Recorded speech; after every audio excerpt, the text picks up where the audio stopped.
Good morning, everyone. My name is Dan. Pleasure to have you this morning. I'm in the process of admitting the participants. At the moment we hit the quorum, we shall be able to start. Dr. Stan, you are there? Yes, I'm there. Very good. Welcome. Thank you. Our program today, we shall start with the recording of expectations. Today is September 12th, the year 2020. We are handling the HR Business Partnering Module 3. We've successfully handled Module 1 on 29th August, Module 2 on September 5th. For the past two modules, both the video and the presentation are on your portal at ACHLP Base. Module 3, which brings us to the end of the HR business partnering, will cover tools to use within the business, that is acting strategically, senior team review framework, developing HR strategy, ensuring alignment, developing best practices or best practice HR, using organizational metrics. I remember now at that point, we've also, in the course of our webinars, held HR measurement and metrics. So these will come in handy. Then from 10 to 11, we shall have tools to assess the effectiveness of HR business partnering, that is measuring HR business partner effectiveness, assessing the effectiveness of HR business partners, reviewing and then reviewing the partnering model. Then towards the end, that is the summary and closure, we'll demonstrate what we have learned about HR business partnering. At that point, I would call upon various participants to give us, to tell us what they've learned. And then we would expect that by the end of the day, we shall retain what was learned. So allow me to admit a few more people, then I'll hand over the program to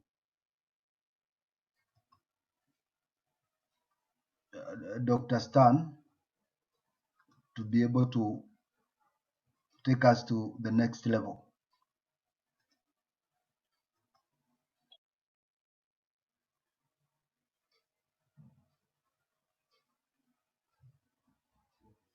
And then if you would want to contribute, if you would want to speak, you will unmute your mic, do your contribution, and mute yourself back again. From what we've seen from that program, you'd realize that it was not possible to share, to do this topic, HR business partnering, as a 3-hour program. It has too much, and therefore IHLM advised that break up the topics, the whole topic into 3 modules, awarded 3 CPD points for the whole of business, HR business partnering.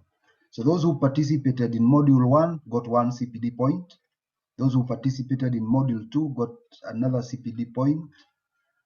And those who are participating in module 3 will get one other point.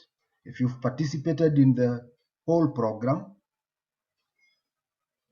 you've gotten for yourself 3 points. Now, I hasten to add that if you missed module 1 and module 2, or module 1, either of them, you can log into your portal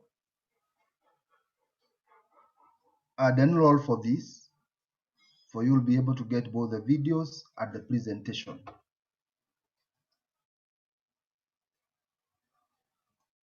I'm still adding the participants. We'll start at exactly 10.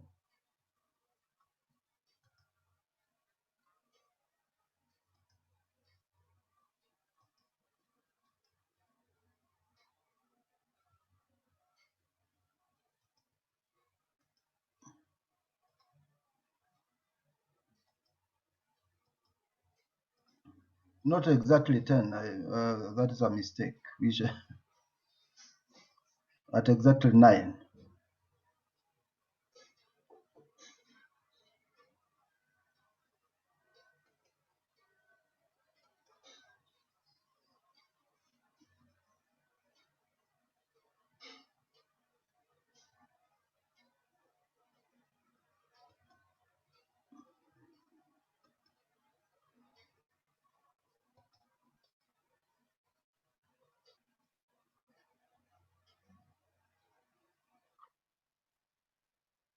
Not exactly 10, Yes, that is a mistake. We should, at exactly 9. At exactly 9.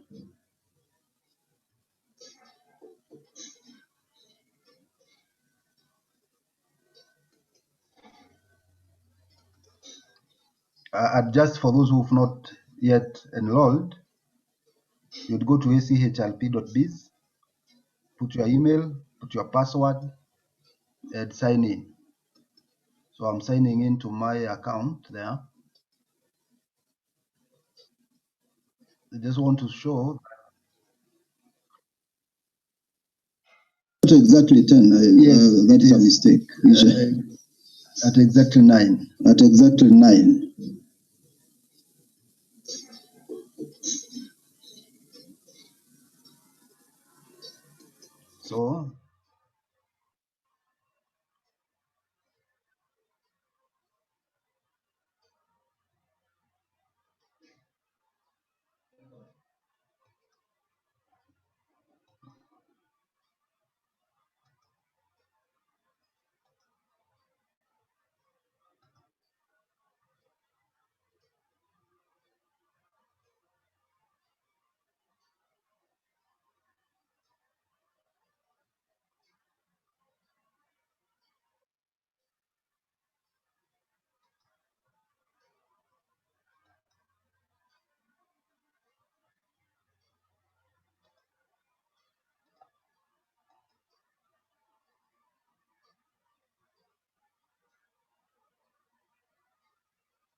So when your system logs you in, you'll be able to find that there is take courses there. For me, I've already, if you've taken the course, the select column will indicate that the course is taken, and so there will be no need to take the course again. So you'd go to my courses. Let me hide this, hide the floating meeting controls. So you'd go to my courses. That's where I am. And the good thing with the system today, and at all times, in future, there will be no need for you to fill or to complete the CPD program form. We've put a dashboard for every user such that it shows you your CPD courses. You could have other courses that do not earn you CPD, but that dashboard only shows the CPD courses. Like I have 9 CPD courses and a total of 13 CPD points. If you click on the download, this is the CPD program form. This always there's the form that goes to ACHLM at the end of the year or at the beginning of the year for purposes of renewing your membership. So the form is duly completed for you, capturing all your CPD activities. And instead of downloading certificate 1 and then certificate 2,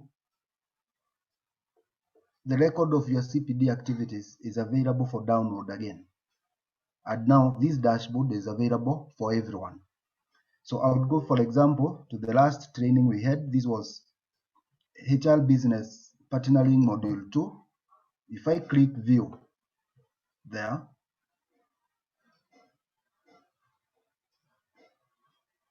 you are able to see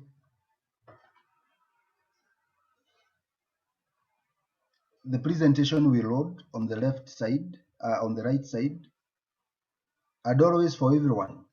Whenever you've enrolled for a program, you would find the webinar link on the left panel, the training program, the trainer, the webinar link, the webinar ID, the webinar password, the webinar date, and the webinar time. So the presentation then will load on the right hand side. And at the moment the presentation has loaded, it will not use a lot of your internet resources because it loads once and then you can now move from page to page. Let's see. And when your presentation has loaded, you can alternate between the presentation. There it is. That is the presentation for Business Partnering Module 2. You can be able to move to next page by clicking next.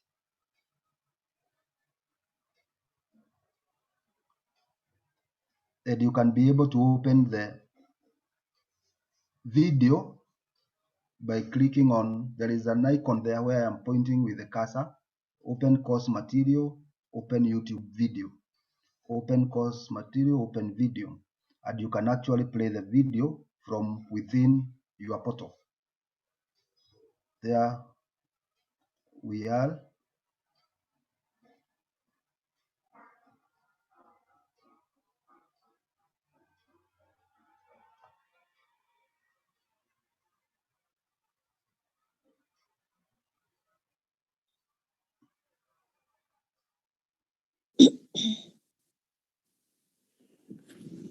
Cool. HR Business Partnering.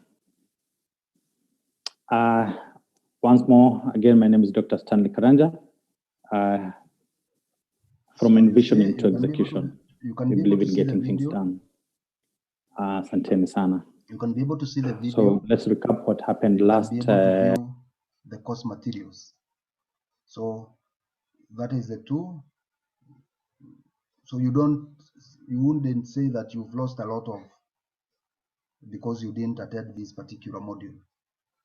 And then finally, the good thing with the system, you can take any course that is passed, and then it will issue you a certificate as at the date of when you've enrolled. So you can go back to our courses as early as 2017.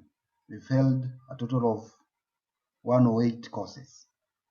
So if you go to take courses, you'll see we have a lot of courses.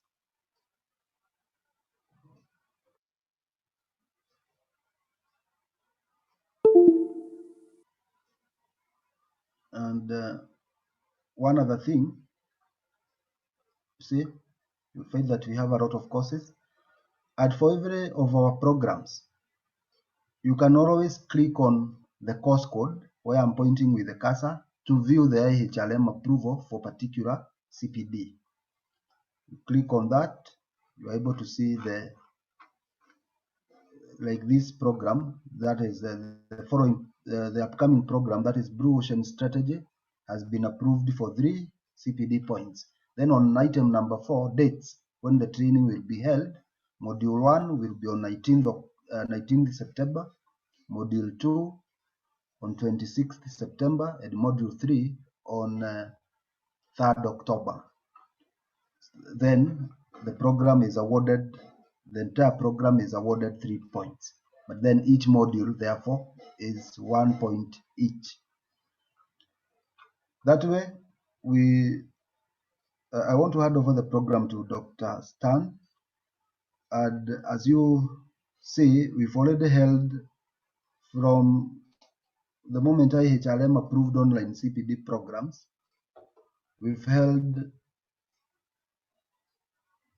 Leading with Creative Thinking, HR Measurement and Metrics, HR Balance Scorecard, HR Business Partnering, Module 1, HR Business Partnering Module 2, today HR Business Partnering Module 3. And for those who've participated in the 3 modules, we've given them an offer to pay $750 for Business Ocean, for the Blue Ocean Strategy, Module 1. The trainer will be the Executive Director of Institute of Pensions Management. I know most HR professionals have interacted with him when he was the Deputy Principal at College of Human Resource Management. So he will be our trainer, CHLPK, James Wanyama. Thank you, Dr. Stan.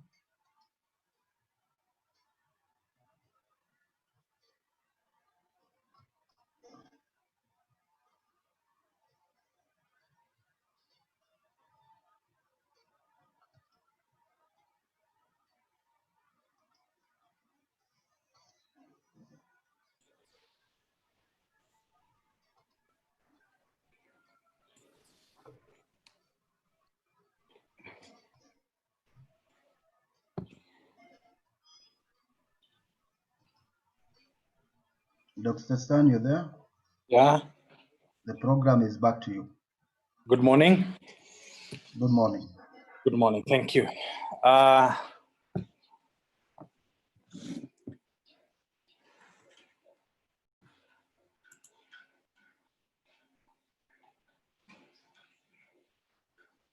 Good morning. May I hear some voice from some people? I like interacting with people. I like connecting with people. Hawa, good morning. Can you unmute your video and your voice so that you can greet us? Morning, how are you? Very well. Good morning. How are you? Good, good. Look as if you're in Dubai. I'm not in Dubai. Yeah. What is your expectation today? To learn a lot from you. Welcome. And we've been enjoying your session so much, and we are learning a lot. Welcome. Thank you. Welcome. Thank you. Welcome. Someone else who's willing to talk? When you finish, you mute. Yeah. Who else is ready to talk? Charles Mutua. Oh, my good friend. Hi, good morning, everybody. It's great to be back. I missed the second session, unfortunately, but here I am. I expect just to continue enriching my knowledge, sharing experiences, of course, tapping knowledge from you and from the participants. Thank you. Thank you. Thank you very much, Bwana Mutua. Karibu sana. Karibu sana. Thank you. Someone else who's, it's also an opportunity for us to be able to learn and indulge, not always one way. So I like also participants to say something. Thank you. When you finish speaking, you mute. So we get another person, unmute, and put your video on. Next.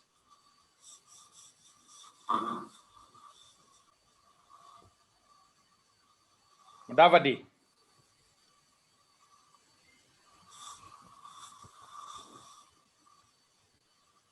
Okay.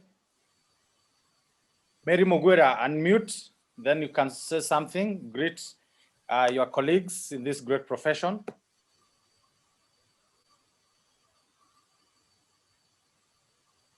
Okay, good morning. Yes, morning.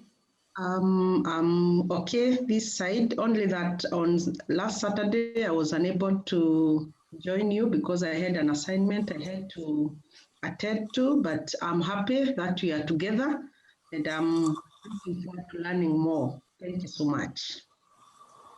Welcome. Thank you very much. Asante sana.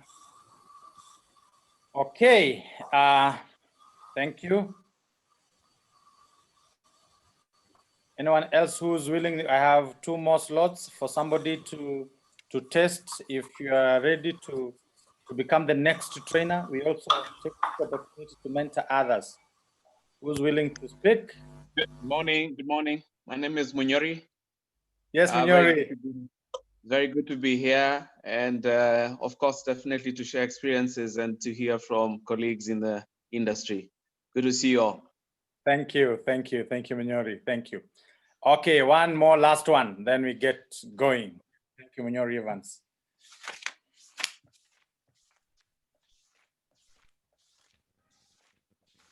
We are leaders.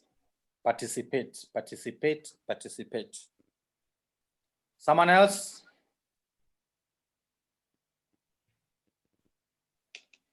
Good morning. Yes, morning. This is Scholar Ndirangu. Unfortunately, my camera does not work. I'll have to up my game in terms of the computer. Happy to be here.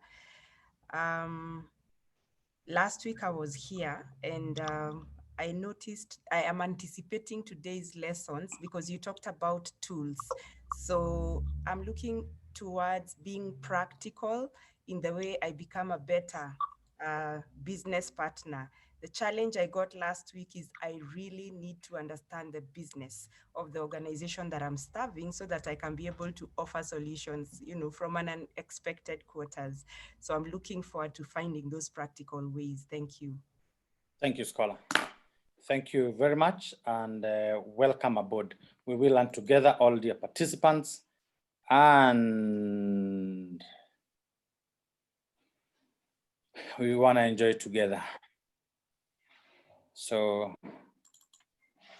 let's get there, let's get there.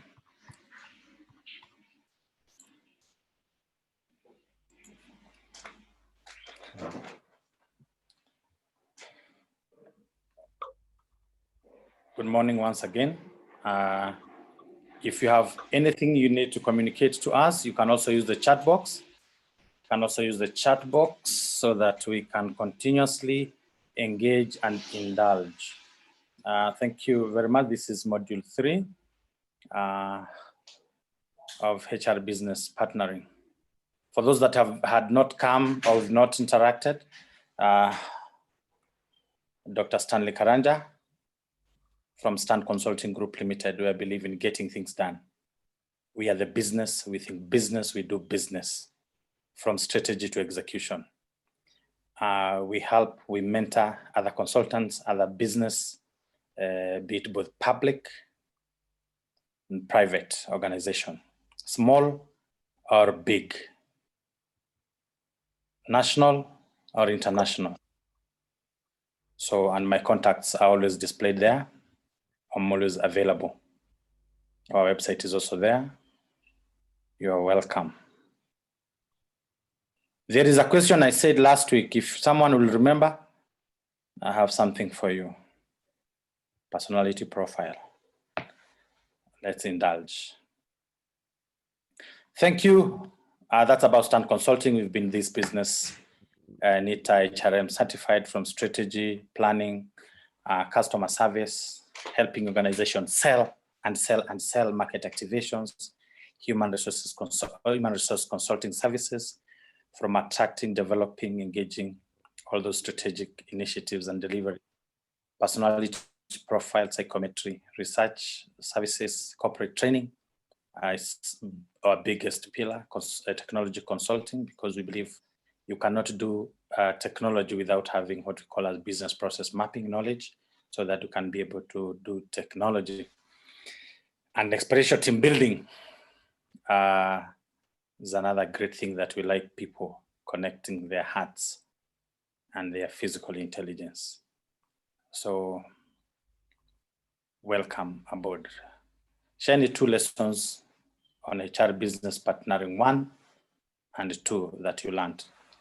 In this program, we encourage people to participate. What did you learn? Those who are here in module 1 and module 2, what did we learn? So in 1 minute, let's engage, indulge. get to the chat box. But if you have a question, you go to Q&A. So on the chat box, just write, what did you learn? Module 1 or 2 so far. So let's engage.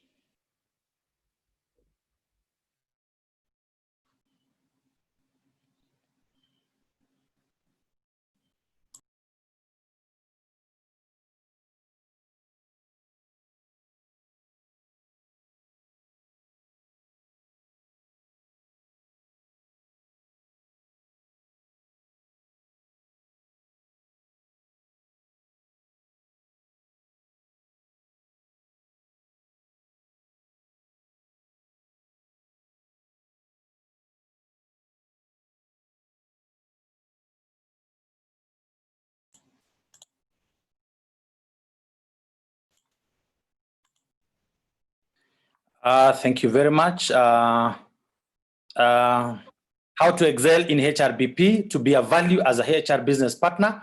How to excel in HRBP, I learned and understood value outside in. Fantastic, value outside in. This is where we're doing stakeholder analysis, stakeholder mapping. Understand the business puts the HR on top of the things.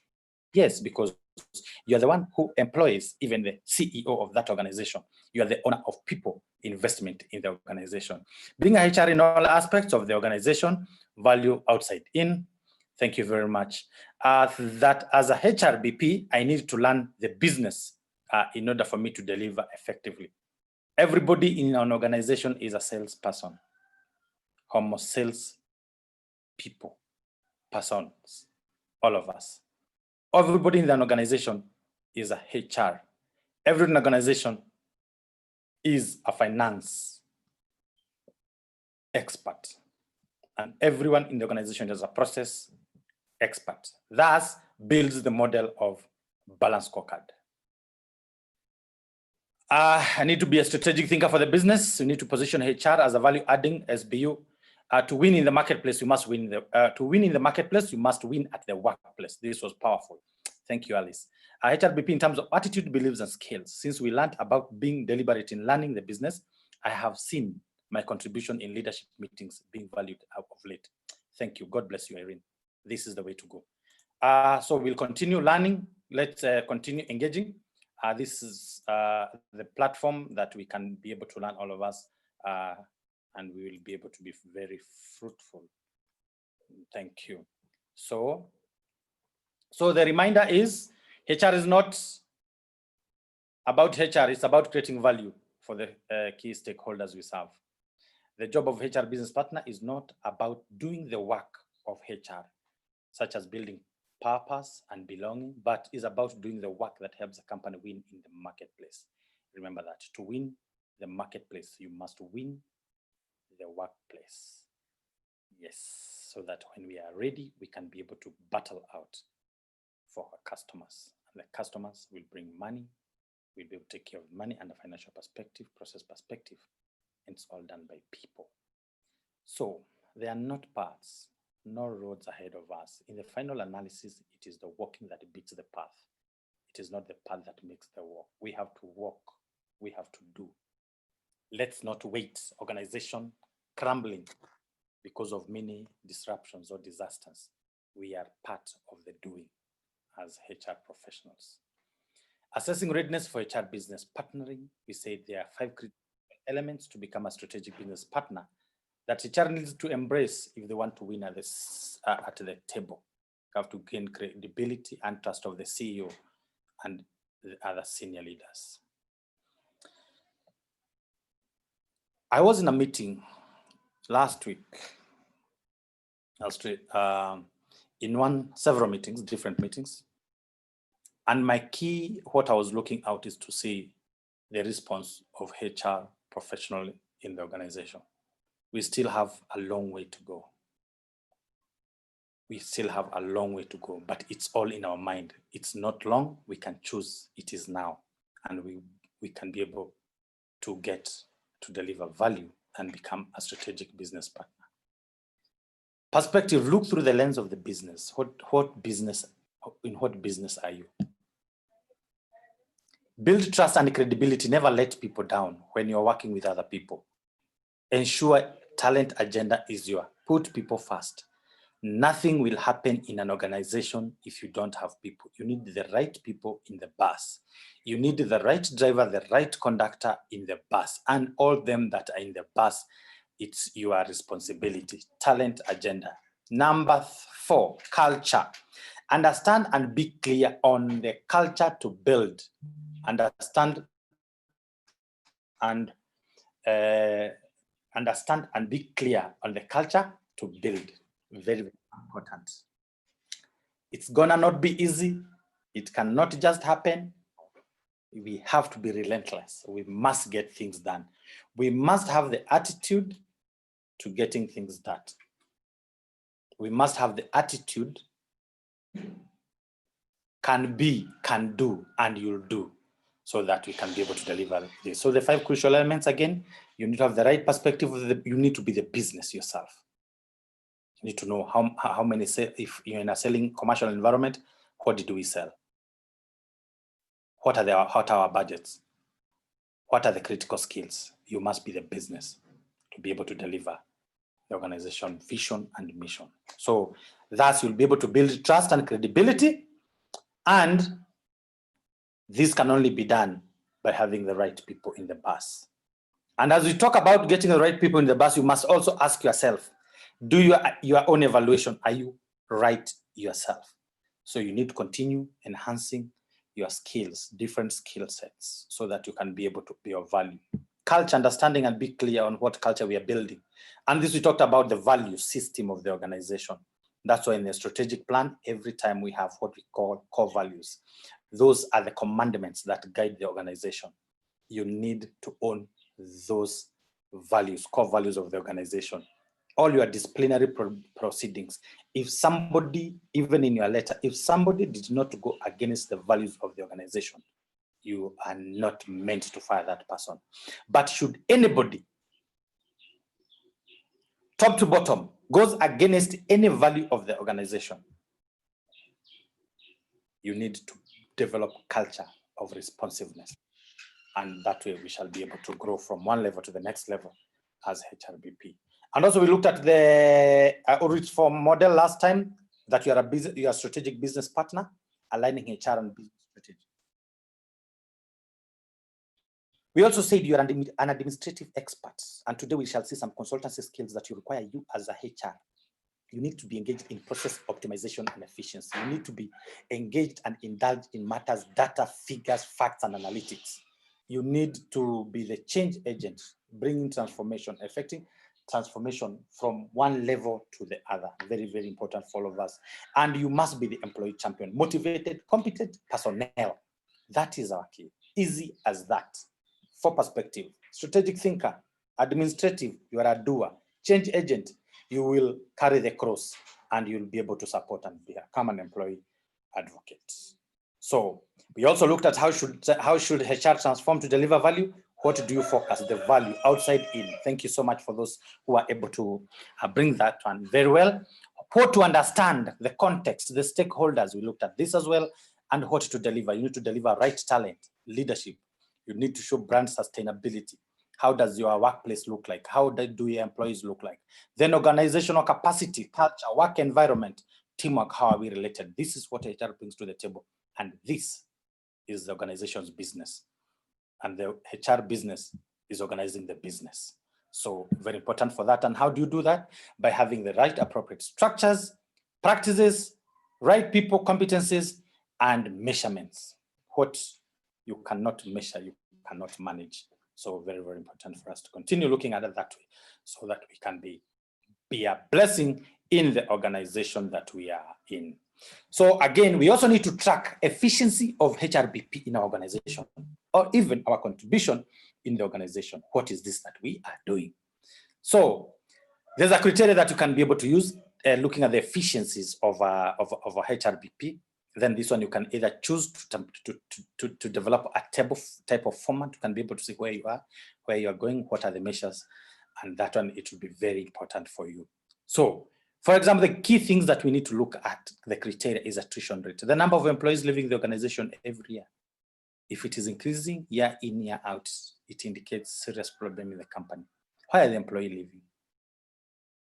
This case, you must be able to be a thinker, strategic thinker, but also where there are problems in organizations is where also nobody leaves. There's a problem. Nobody leaves. Why?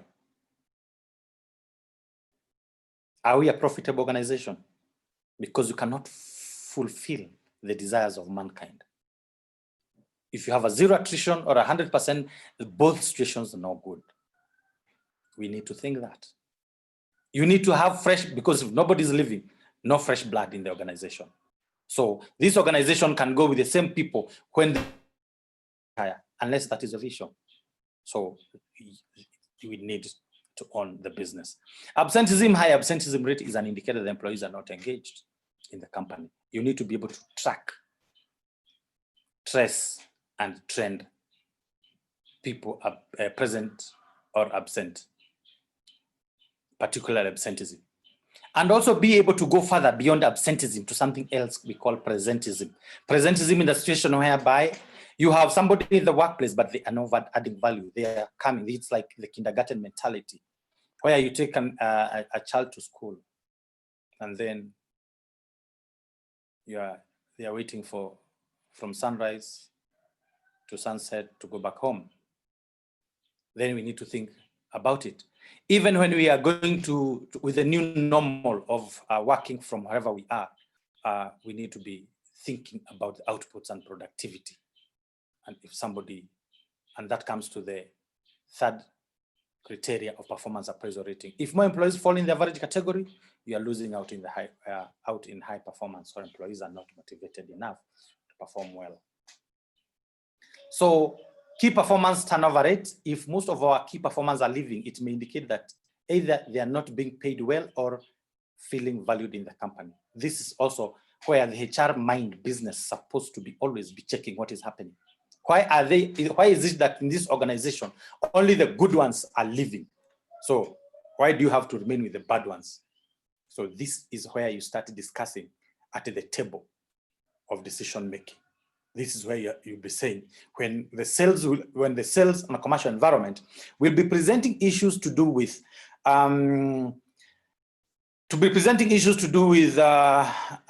sales, you'll also present issues to do with people. And there is correlation. We are leaving the high performers are leaving. What's going to happen to the business? The average or the lower performance of the one stacking. Think about the football. If you're a football fan, like sometimes connecting to the people who also are footballer oriented, looking at the teams, be it EPL, UEFA, EPL, or the La Ligas, or the Ligue 1s, and you'll be able to see how the key performers are attracted to different organizations during the crossing time. The crossing is like also they have our migration time, even in the football. Who are people who are leaving? Are they only the high performers? Are you also attracting high performers? Those are the discussion, and that's how you'll be able to bring value to your business. The other thing you need to appreciate is key performance turnover rate. We've looked at that. Then misconduct issues. Rise the number of misconduct or disciplinary issues indicate the company is unable to manage the issues and employees know how to get away with the wrong. Have you involved all managers in the organization on issues of managing people? Have you trained your managers, supervisors on matters HR for non-HR management, so that they can be able, all of us, we can be able to appreciate that we have seen organizations where managers, they say issues of discipline, that's the issues of the HR professional. Now, as a HR professional, that's not your job. The immediate supervisor should deal with disciplinary issues. You just provide consulting support for it to happen. Otherwise, that's how we can be able to handle this kind of stuff. External hiring at senior level, if you always look outside. Those are the things that now you'll be able to check. When you are doing yearly establishment, the establishment database dashboard, you'll be able to see if you have a lot of external hiring at senior level. So does it mean the people you have cannot grow to the next level? You need to have seen this from afar. As we finish today, we shall be concluding with HR business strategy, HR strategy, HR business strategy, the HR strategy, the overarching HR strategy. So no succession planning, your pipeline of candidates for key roles is critical. Have succession planning in place so that the key positions are not left vacant at any time. But also the people who are going to take over this, that level, and also the subsequent levels, how are we in that organization? We need to become a powerful team, a team that can win UEFA champion. Very, very important for us to be able to have the right people, the right team in the right bus. So those are the tracking efficiency of HRBP. So you need to develop a table which you look at attrition rate, absenteeism, performance, approval ratings, misconduct issues, external hiring, and other criteria that we can add from HRBP module 1, 2, and these 3, so that we can become the HR business partner that we deliver outside in with that great perception. Okay, how ready are we to embrace the full scope of HR business partner? What gaps can we foresee in partnering, in preparing our HR teams and organizations to embrace HRBP? What gaps can we foresee? So again, let's go to the chat box. What gaps can we foresee in our own organization? What are the gaps that we foresee or we are experiencing in the preparation of our HR teams and organization to embrace HRBP? The HR professionals, HR team willing to think business. Be it public or private, there is the business to be done by that organization. Let's go to the chat box in a minute. In a minute, then we continue. Remember here, this is the platform where we engage, we indulge, and your voice counts.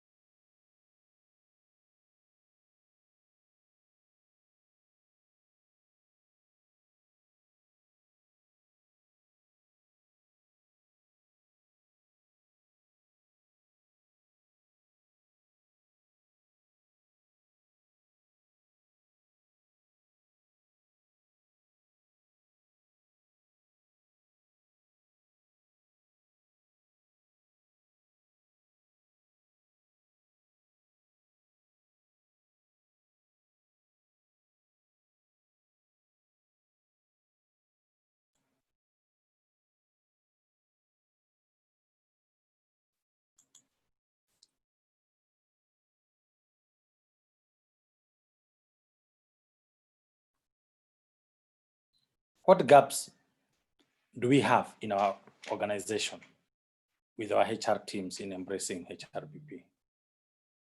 Which are these gaps? Which are these gaps?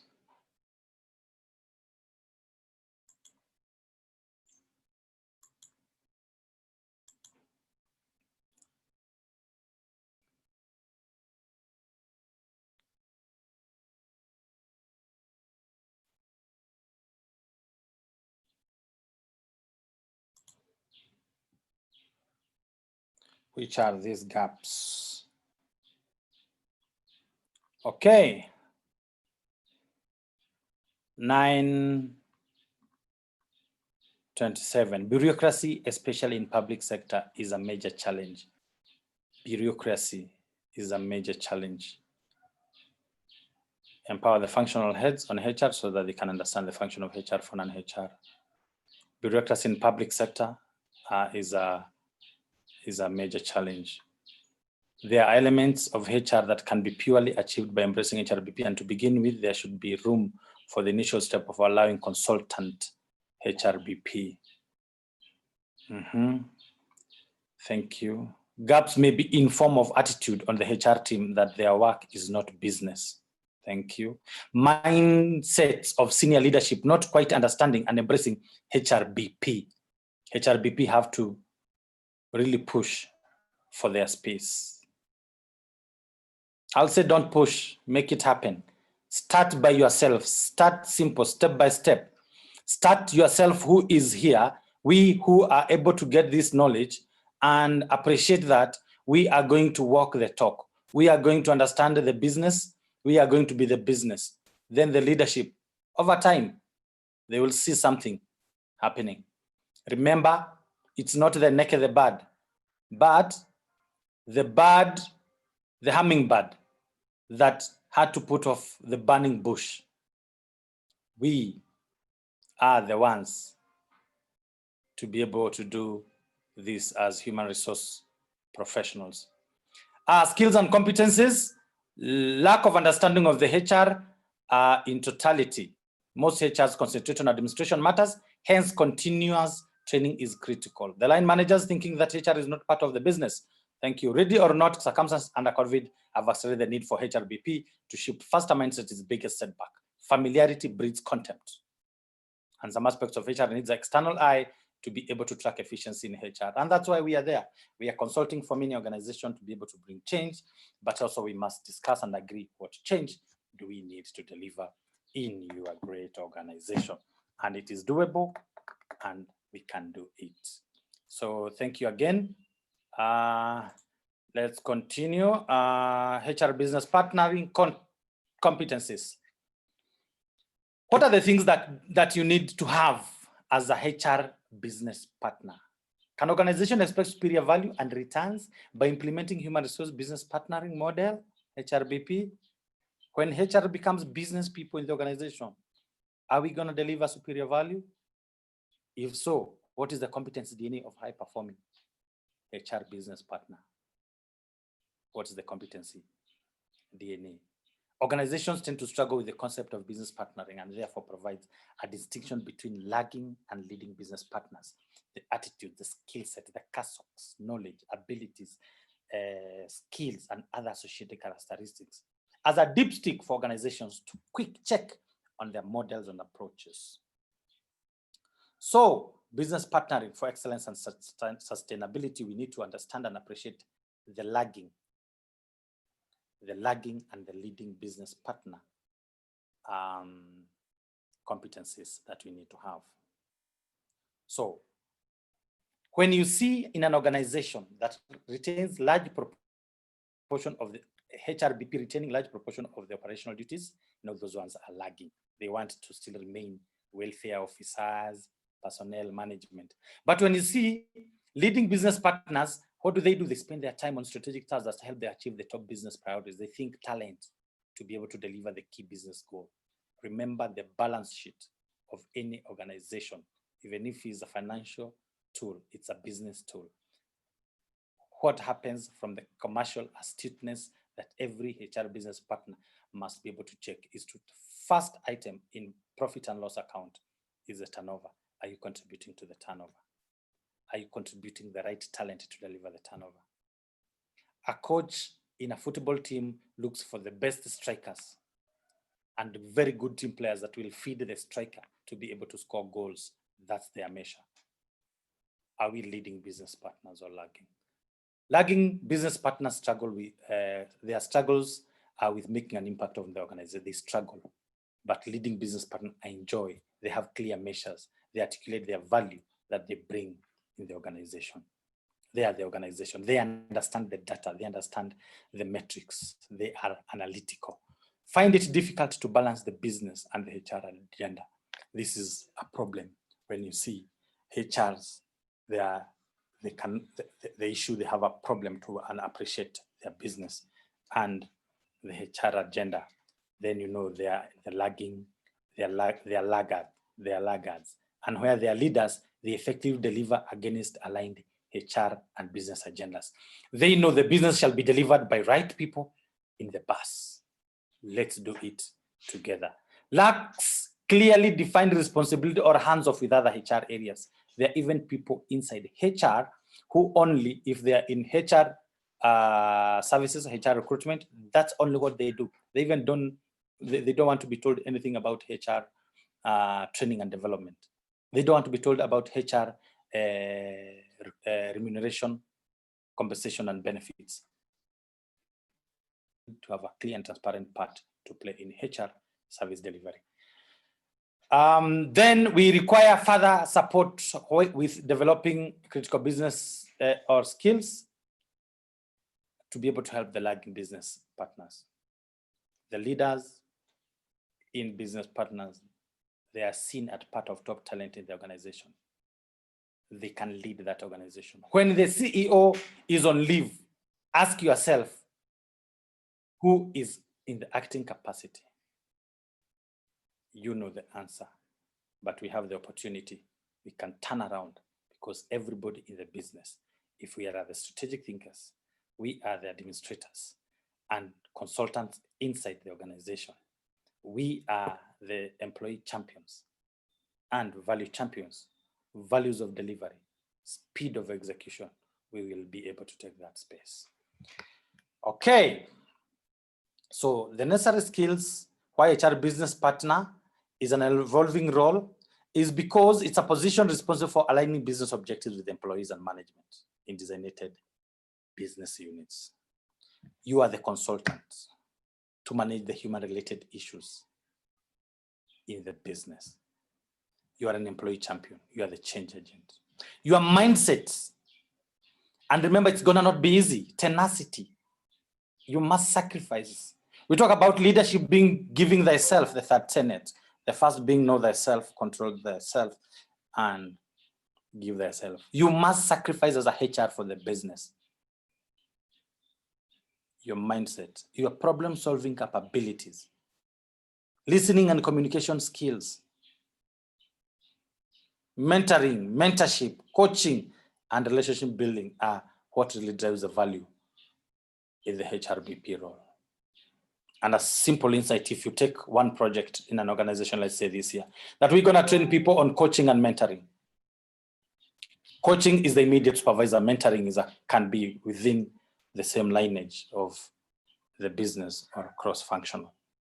So your mindset, your problem capabilities, your attitude, they are the necessary skills required for this great role. So your intellectual curiosity and empathy.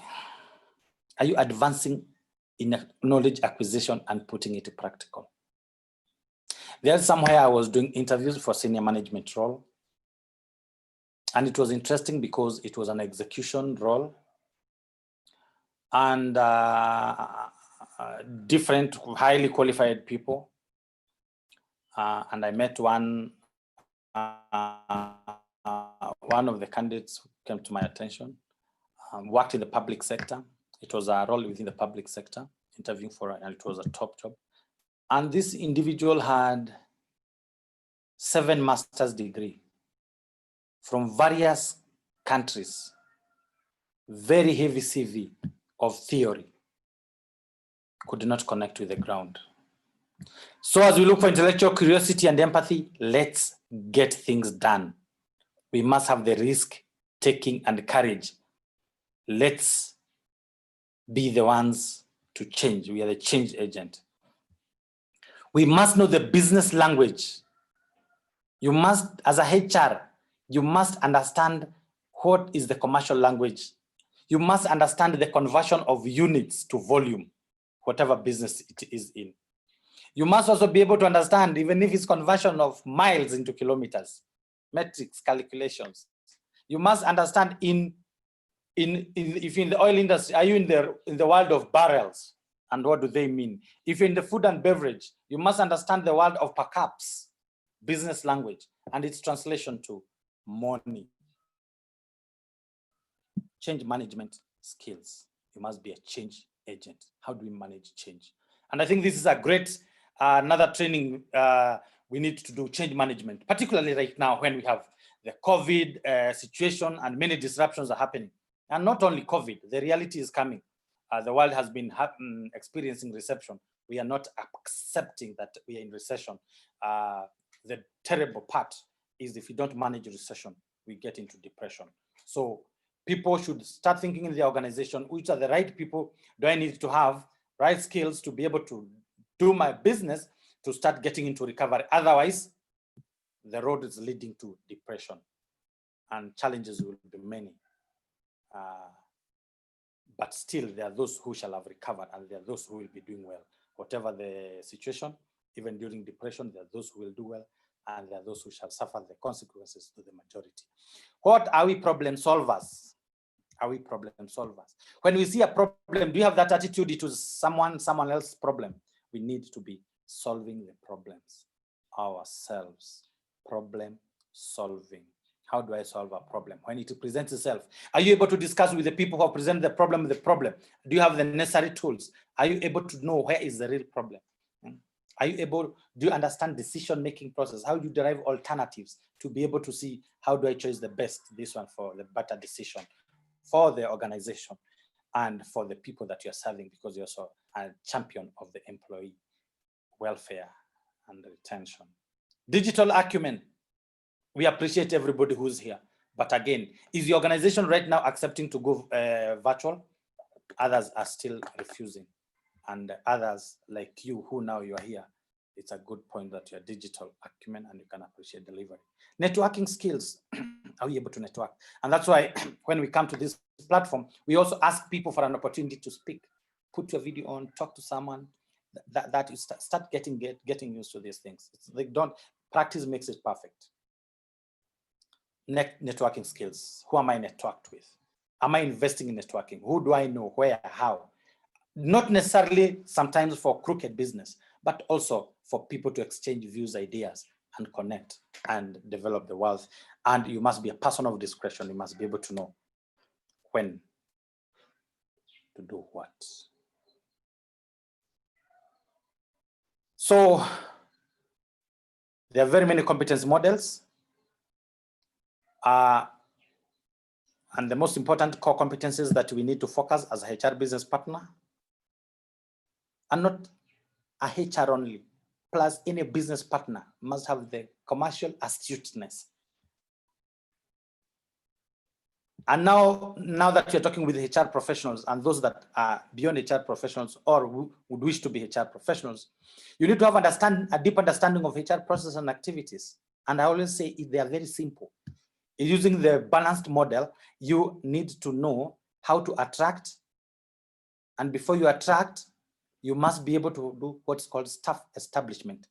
Do your SWOT, do your talent pool analysis, do your gap analysis so that you can attract, develop, engage, indulge, and retain highly competent, motivated workforce. And sometimes you must also, HR must be able to know it's not only money sometimes in an organization, it's what's the relationship with others in the organization that make people even live longer in that organization and appreciate. There's so many things you can be able to do differently and be able to be a value add in your business. Able to connect business challenges to HR activities. Yes, if business is not doing well, what is the challenge with the talent, with the skill pool that you have? That's what you should be discussing. Every board meeting, not necessarily to the board, but also even to your day-to-day discussion, even with your people, even in the HR team, are you asking them, what is the problem with our business? Are we having the right skill set? Are people motivated to deliver? Are people looking forward to transverse, to go an extra mile to be able to deliver for the business? Even as HR, are we willing to join the business and be able to have the sales? And this is one platform I will look very soon to come and train you on selling skills so that you can also become good in selling skills. And also we'll also look with ACHLP, an opportunity where we can also do what we call as financial skills sets and then business process mapping as we continue building and connecting with you practically for the business. Are able to read dashboards and analyze data, HR. Are you the type of when you see dashboards and the data, you see the figures on return on investment, return on capital employed, you start feeling sleepy. You start need to know the world is changing. You need to have a good understanding of the business and business priorities. You need to be an excellent stakeholder management when people are coming to the meeting. How do you connect to them, or you just come and pull your seat and sit down? Then you start watching what time this meeting is gonna end. You can, are you the one who's volunteering even to make those minutes and even to be able to chair when the chair is not there? Are you the chair? You should be the chair. Many times you sit down, you want the corporation secretary, if in a big organization, to be writing. Others also can do it, write it. Can also question those figures and connect to each shilling to the skill that you have. Excellent communication and presentation skills. Effective at dealing with resistance. When you see resistance, you thank God there's an opportunity in an organization for you to think and work. Are you able to operate at tactical, both at tactical and strategic level? Are you a doer? Are you a doer? And these things happen even in our family. If you have a problem of water leaking, can you be able to tighten a bolt? Strategic level, can you be able to plan? Can you be able to see beyond your lifetime and other generations what shall happen? Important for skills for a child business partner. So being successful as a business partner, you need also to have what we say as identifying external influences. Outside, inside, you must manage talent, attract, develop, retain competent, motivated workforce. You must create company culture. This is the time again of COVID. We must recreate company culture. And we are available here to bring change management in as many organizations as possible, to build a roadmap that you'll continuously be executing. That's what consultants like I and others in this platform are able to do. Professional networking, are you networking professionally? When you meet with other professionals, is it only that you want your CPD points? Is it only you want your per diem? Is it an opportunity to get out? Can you remember the last forum that you went? How many people have you talked to? How many have you connected during COVID, even by online or by just chatting? You must be accessible and approachable 24/7. Should there be a problem? And I've seen even in forums of HR, people saying, don't give my number. I tell people, while I'm on earth, 0722-575-595 is available. I saved a life one time. There was this person who knew me that I had the means to take the wife to the hospital. The wife was sick, like 2 days, but one night became serious. So the man called and asked me, my wife is not feeling well, and we know you have the means, you can help us to take. I said, I also have double means, because also if your wife is not feeling well, my partner is in that medical field. So would you mind them to talk to see how serious it is? And when they talked, our partners, when they talked, it was, oh, that what you are feeling and what you have experienced does not require to wait till morning. We need to wake up. However messy the situation is, we will have to deal with it. And I was asked, you have to drive us to the hospital. And lucky, by the time we were reaching the hospital, met a car which was coming out. And by somehow, I blocked that car. Little did I know it was the doctor's car, and it was leaving. So he asked, what's the problem? I said, sometimes some intuition say, you look like you're the doctor in charge. Today night, I have a very serious case. And true to it, the doctor had to say, yes, I am. What is it? Said, here, I have an emergency. The driver and the doctor just reversed back, parked, and immediately it was a theater issue. And said, you guys, if you didn't do that act, could not get me. So are you accessible and approachable? Can save life. How are you available to your people? Remember, HR, you are the father and the mother of every employee in the business, and you should be accessible and approachable 24/7. That's why God created you.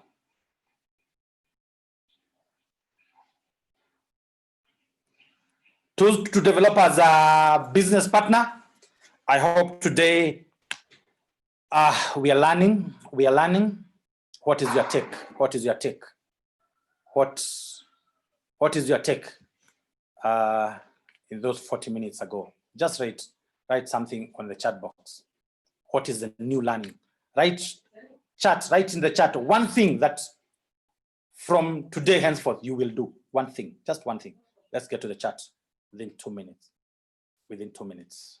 It's technical to train when you are not with people now. That's the only way we can engage and participate. What is your learning this far? Please get the chat box. Thank you.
Okay.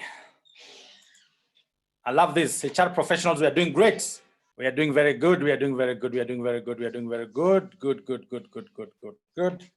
9:45, 9:51, 9:45, 9:50, 9:50. Thank you. And now here you are saying what? Always good to put a barometer to know how we are doing. Are we learning? To be approachable always. Thank you, Mary. Learn a little more of the business each day. Learn the business. You are the business. Thank you. Being proactive is key. Be proactive. Let people may say, oh, huyu ni mjuaji, ni kimbelembele. Let them continue saying so. Do your thing. That's why God brought you in this world. Approachable and available. Purpose to be alternative CEO. You are the CEO. You are the one who employed the CEO. It's only that it's not leadership. HR and leadership. In fact, in the perspective, there's some organization, depending on the challenges, the SWOT that we do on strategy, SWOT analysis, strength, weakness, opportunities, stakeholder mapping, with also PESTEL, with also the 5 Porters competitive frameworks, and the growth market share index. Sometimes we look at it and we say HR should also be HR leadership and governance. That perspective, we build on that, so that understand the business of my organization, and you are the organization. You are the business of the organization. You are the organization. So understand the business of my organization. Learn to speak financial language, not to sleep when I see figures. Fantastic. Irene, I know you. I think we should sign something with you on mentorship. I see you can become a very good mentee. And also, I know there are some things you can mentor me as well. So be accessible, network in and out of the organization, be approachable and accessible, be available. God has a purpose for me to fulfill. Yes, let's do it. I am being challenged to get out of my comfort zone, which is the area of stakeholder management. Yes, engage your stakeholders, get to know who they are, even get to understand the board. If there's a board, even volunteer. If you've never been involved in board meetings because of whatever reason, volunteer that you'll be the one who will be doing presentations for them. Come, we teach you how to do presentation, or go to learn how to do proper presentation, writing board minutes. Get there, right? Know how to write board minutes so that you'll be writing for them. Go learn law. If you have not done LLB, go and do one. Recreate organization culture. Thank you. We have to recreate. Particularly during this COVID time, we must recreate the entire organization. I will understand my own SWOT analysis to evaluate my gaps so that I am able to come up with the skills and confidence that I need to invest in training and delivery.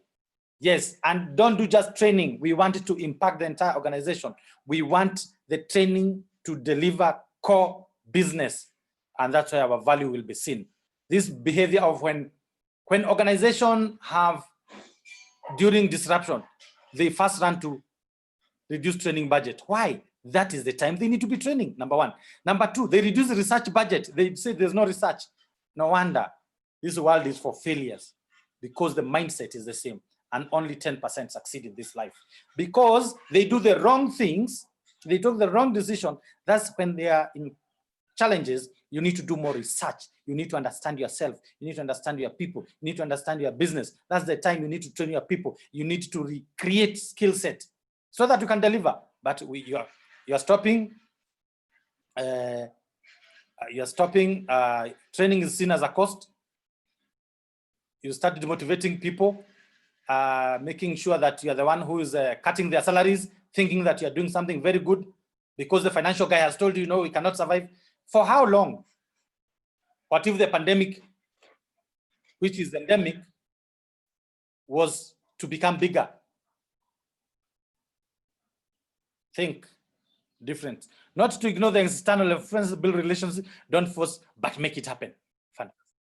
They need to remain accessible, approachable, effective dealing with resistance. This should be another topic in the near future with some practical insights. Oh, Cleophas, you'll always challenge me. Effective dealing with resistance. When you see resistance, thank God there's resistance. I will add you one word.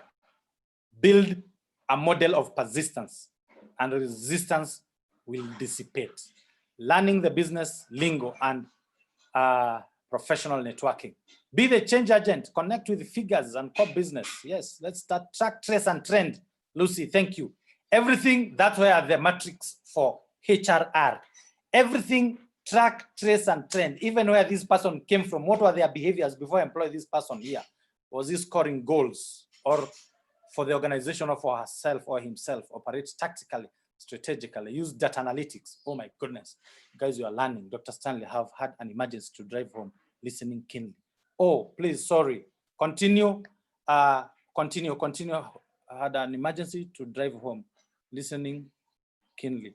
Oh, pamoja sana. Thank you, my participants. I appreciate you, lovely guys. You know, the more you connect, the more we connect, the more we do things. Internal consultants, remember again, we said you are an administrative expert in the organization. So does it mean you are an internal consultancy? You must, first of all, the competitive advantage of I myself as the founder and the CEO Stan Consulting Group is the ability to deliver what I'm delivering with speed, quality, and cost anytime. You must be a consultant. What is your SCA?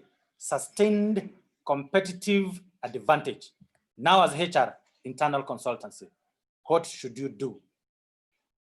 An internal consultant is that individual or group who serves internal clients in advisory capacity. For you to become an advisor, you must be well versed. You need to learn. You need to get engaged. You need to ask God for ability to think different and fast, proper communication, bringing a specialized management consulting expert to improve the performance of the company. I say this when I come to the organizations that people are, I make sure I don't do it as a blueprint. I make sure we work together so that you build that consulting mentoring organization so that you can continue. Check in wherever we have stepped. Unless they chose different, there is a change. Working within the corporate structure to resolve business issues and implement solutions in organizational effectiveness and development, strategic planning, or process improvement. working on corporate structure to resolve business issues and implement solutions in organizational effectiveness development. Strategy is our job, and we are going to discuss the strategy. We must be the change agent, we must be the coach, we must be the educator, we must be the facilitator within the company. Support internal clients. By the way, HR, how do we wear? How do we present ourselves? How do we present ourselves? How do we present ourselves? So supporting internal clients in shared service type organization as human resource training and development, information technology, finance, quality management, health. In entire business, we are in commercial, we are in customer, internal, external, we are in financial, be it financial reporting, be it financial payouts, financial receivables, we are there. And you must understand those languages because you're the one who employs them. So let's keep doing this, and it's very important. So my next question, within 30 seconds, one thing that you need to do to be an internal consultant in your organization, get to the chat box. One thing that you need to do to become an internal consultant within your organization. 1 minute.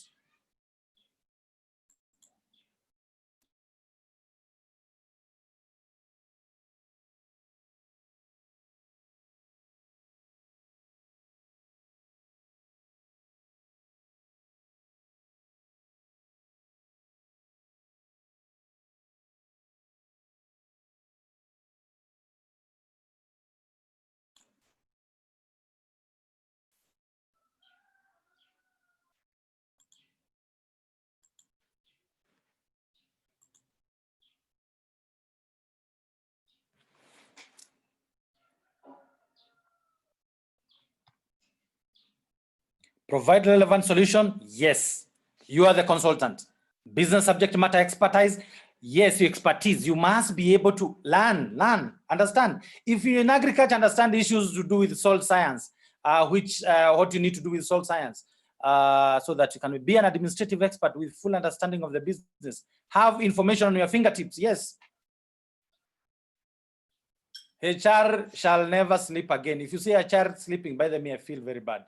You go see someone has a book that from the meeting, someone wrote nothing and is a head of HR, or was the HR representative in a meeting. Wrong. We are the people to transform the world. Understand the language of the business and be available, being the change agent, especially coach, create avenues for others to learn. Yes, and continue helping others learn. And I gave you an assignment last week. How many have brought people from different departments apart from HR? You need to people. Last time we had people from strategy, from business development. You need to, in this, whenever we have HR meeting trainings, bring other experts to be able to understand our language. And also, you HR, when there is all these whatever meetings, finance, counting, law, get there, get to know what's happening. You are the owner. You being the change agent, especially be resourceful networking, inform the business about contemporary issues, trends in the business environment. Greatness. Appreciate you all. Thank you. So the next tool is the IC competency model. Complete individual contributors and internal consultancy leaders and managers will be linked to skill building programs. So individual contributors, you are the individual contributor, and then there's the leadership element.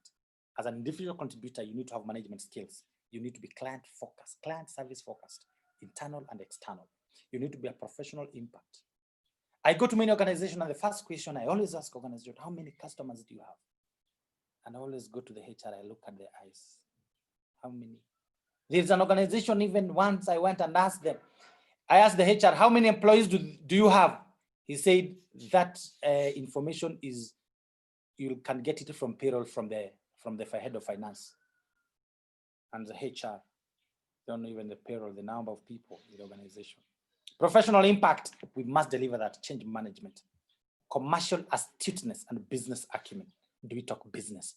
Do we talk the language of productivity, outputs, backups, coaching? Are we coaching people?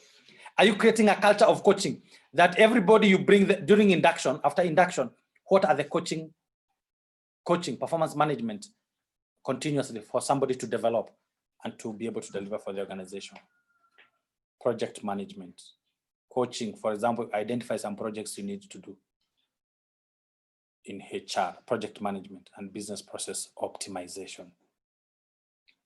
So I want to ask you, what projects, write down on someone on a paper, that one you'll go and do it, homework. What projects do you think you should do in your organization?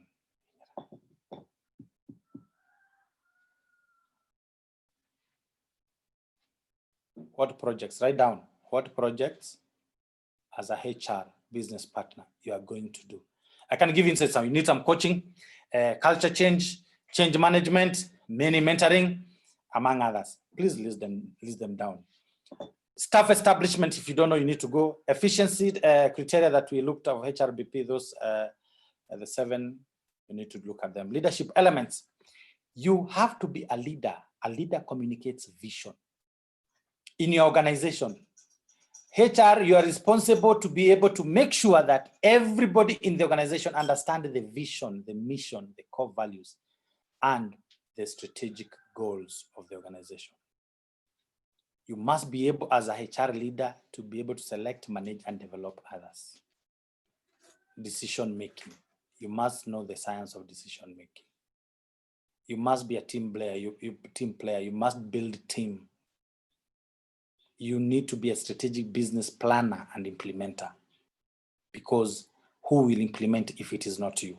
And the ones who you want them to implement, you are the one who employed them. You must manage across business unit collaboration. You must be the driver. You are the one who changes the gear in that organization.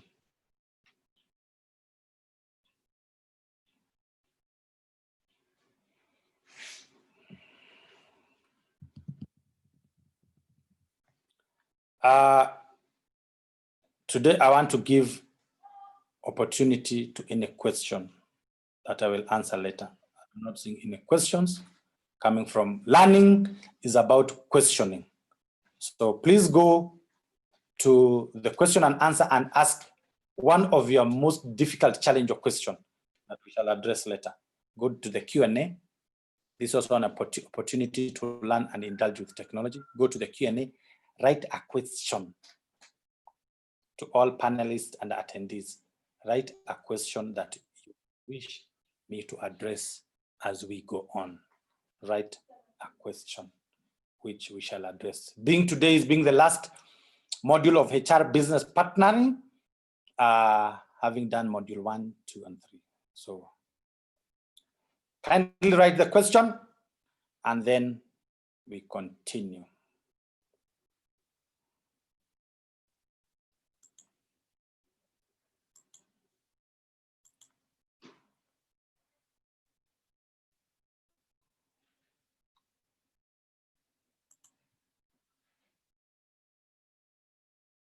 If you're taking in everything, the better. But I know you'll have a question. I'll keep for you the question. Tools to use within the business and developing HR strategy. HR business partners facilitate tools is to facilitate planning, performance, issues of performance results, ensure each tool has a purpose and goal. All share 3 characteristics. The tools that you now look is each supplier's competitive intelligence necessary for strategic planning.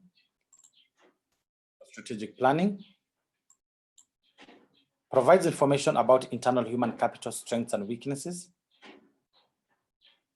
Provides specific measurable evidence that shows how HR activities add value to the business.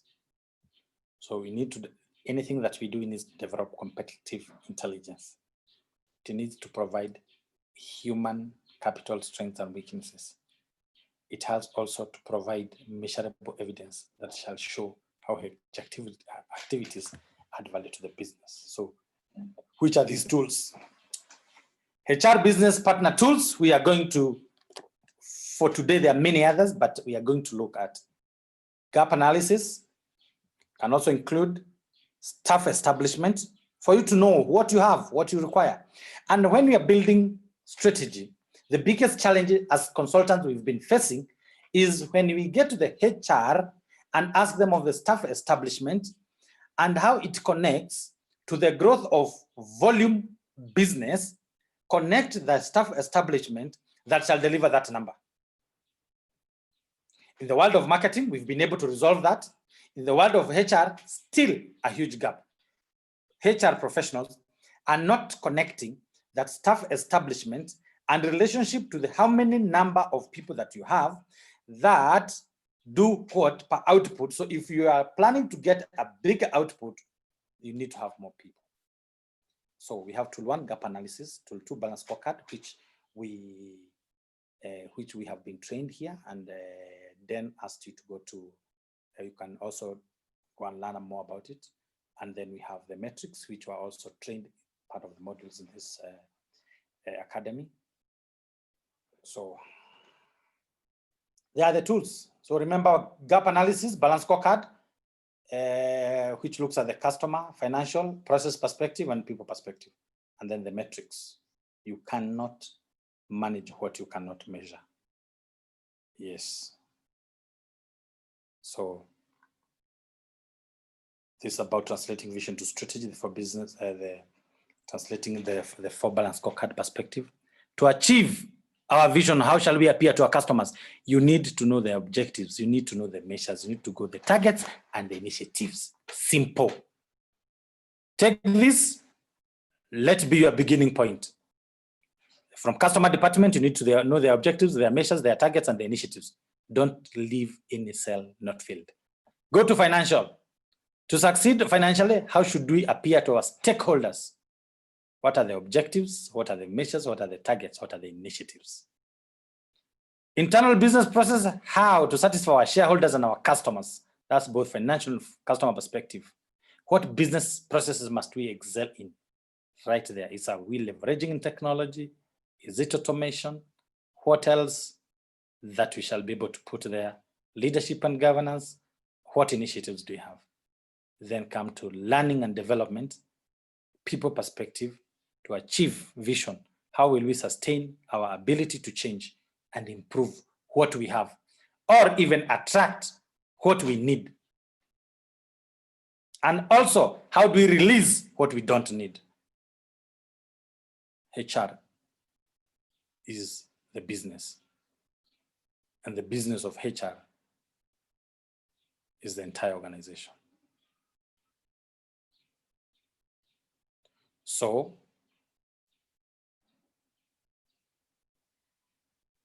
this is a journey that we want to look, the journey from current HR status, where you know your staff establishment, you do your SWOT, determine HR values, your mission, connected to the organization mission, yours, to attract, develop, engage, retain highly competent, determine HR value, determine HR values, they must also be correlated, the human values. We have Kenyan Constitution, the national values. We have the 10 commandments, we have the Bible, we have the Quran, we have all these values in the organization. Which are these that are very critical to deliver? Many at times, you'll go to organization, there's somebody who made one template which is copied now and then. HR, you need to come with the value from your organization. You need to go to classes of some bit of sociology and understand human beings, how they live and how they think, and how sustainability can be achieved by culture. Determine HR culture, visions, HR vision, where we shall be. Identify customers, identify stakeholders. Identify customers. How many customers would you be able to serve? We need to start practicing connecting the customers. Internal customers, external customers, even external customers. Do you know at least the 5 big customers or key stakeholders in your business? Who are the stakeholders? Identify partners in this journey. Determine expectation. After doing stakeholder mapping, determine the expectation. Determine the expectation. Determine the expectation. Determine the expectation.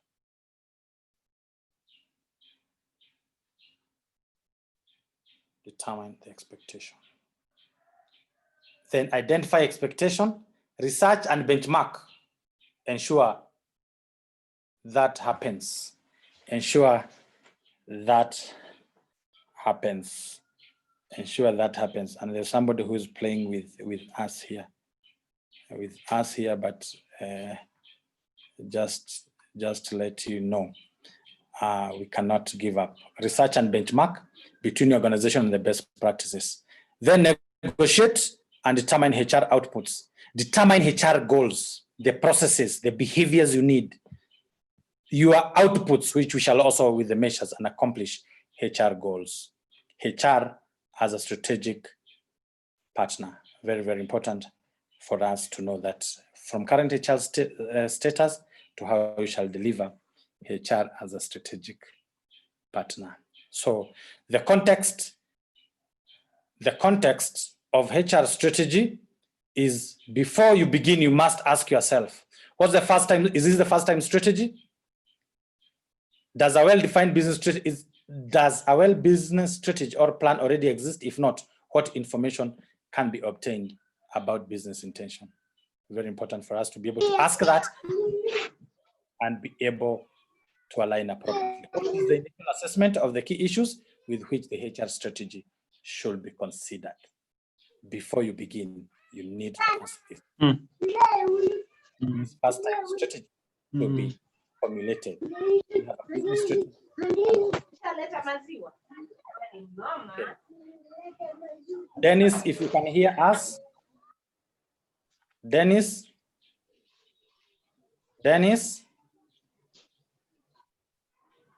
Moremi. Dennis Moremi. Okay. You'll be muted by the admin because you're doing something. Okay. So,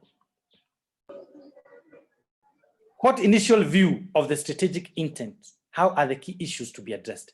Which are the issues to be addressed? You must be able to, having done situational analysis of the entire your HR department, and how does it contribute to the entire business? Do your SWOT, do your bit of pastel, do your stakeholder mapping of everyone in the organization. What do they need from you? What shall they do for us to deliver the vision and the mission of the organization? So, and then ask yourself, all the establishment that you have to deliver, do you have the resources available to develop and implement the strategy? And resources does not mean money many at times. Develop a value proposition that can be able to deliver. Then it can be financed because you are in the business and it will be profitable. So again here, we will ask you, what is the initial assessment of the key issues with which HR should be concerned in your organization? In your organization, now, what are the key issues that you are concerned with in developing the HR business strategy? Let's go to the chat box and we connect. Thank you. In 2 minutes.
Thank you very much.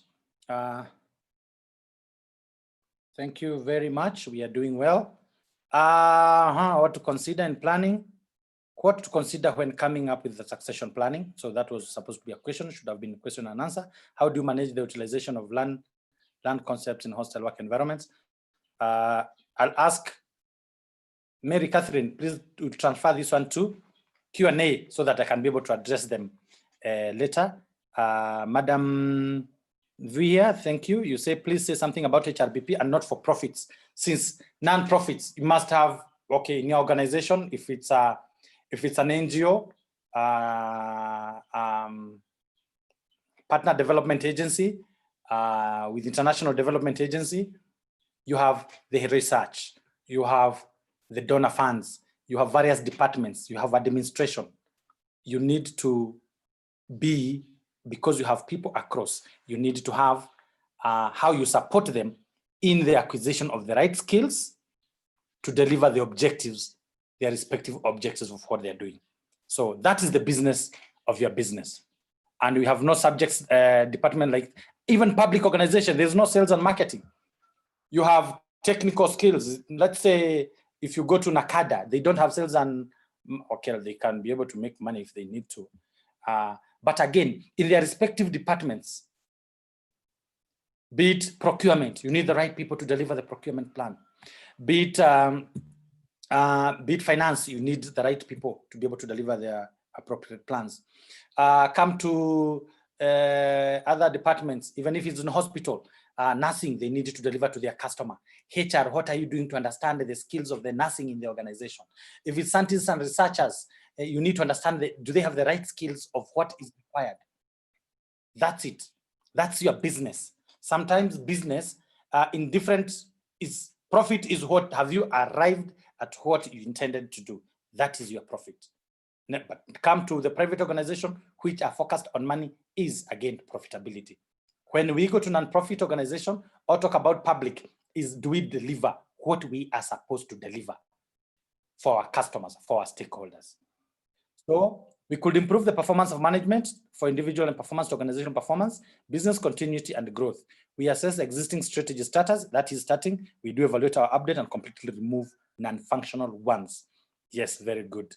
Thank you so much, Catherine. Key line of concern now is business turnaround, and with COVID, with and after COVID, the next level and taking advantage of this situation. Fantastic, done. Get there. This is a strategy. As HR, this is what we think. What is our skill set? What are the issues? What is the market? It is our business. So business operating environment, we need to understand that, understanding key stakeholders and partners. That is very important. You must understand even key stakeholders and partners. And let me say this, even as HR or as professional, when you're going to meet the stakeholders, you need to have done a background check. You need to have understood them. Who is good in what, or what do they provide to us? What do they need from us? And even if it's a board you are going to meet, you must be able to understand who is sitting in there, even for it to become effective in the meeting. Who is sitting there, what are their qualifications, what are their interests? Derive and know thyself, know them. Then you can be able to control, you'll be able to sacrifice efficiently, and you'll deliver value, and that is leadership. Align workforce planning with organizational budgets. Fantastic. Now, I think we are doing good. Give utmost attention to customers' experience, external, and we will be able to deliver. Consider existing organizational strategy, if any, and see what you can have a depth knowledge of the business strategy. Context of HR strategy. We continue. Okay, so those are the key. You need to understand your partners, understand stakeholder mapping. This we did in module 1, module 2, and module 3. Now we are completing today. To what extent is top management for the idea of HR strategy? When you're going there, don't say HR strategy. You're talking of HR business strategy. You have the word business. They will listen to you. You go with HR strategy, and maybe they are not acclimatized to the situation which is we are discussing here. There'll be a challenge. What does top management hope to get out of it? And do they recognize the link to business outcomes? People must be linked to business outcome, performance, management, and appraisal. With line managers support strategic initiatives, and do they have their skills to implement them? You must coach them, you must help them, you must take them step by step to appreciate those initiatives and the skills that they require to deliver. That's why you are there, to help them to deliver their core. Then I have staff generally linked to strategy, to react to strategy. Can any difficulties be anticipated? And so how can we deal with it? So that's very important, how we should be able to be involved in developing the strategy. Who should be involved in developing the strategy? HR, we own the people. The commercial team can come with their strategy. The research team can come with their strategy. Business development can come with their strategy. When they finish all these strategies they're thinking of, now you come with the people strategy, skill strategy. How will I give them the requisite to be able to deliver? You are the support. They cannot, nobody can do. And if they don't do proper strategy, then you know you have the wrong skill, even in that head of department that you need to think otherwise. So decide who is to be involved and how.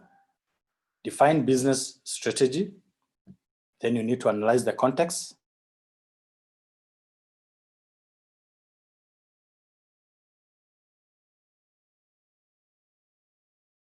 Very, very important issues. List them down, all of them.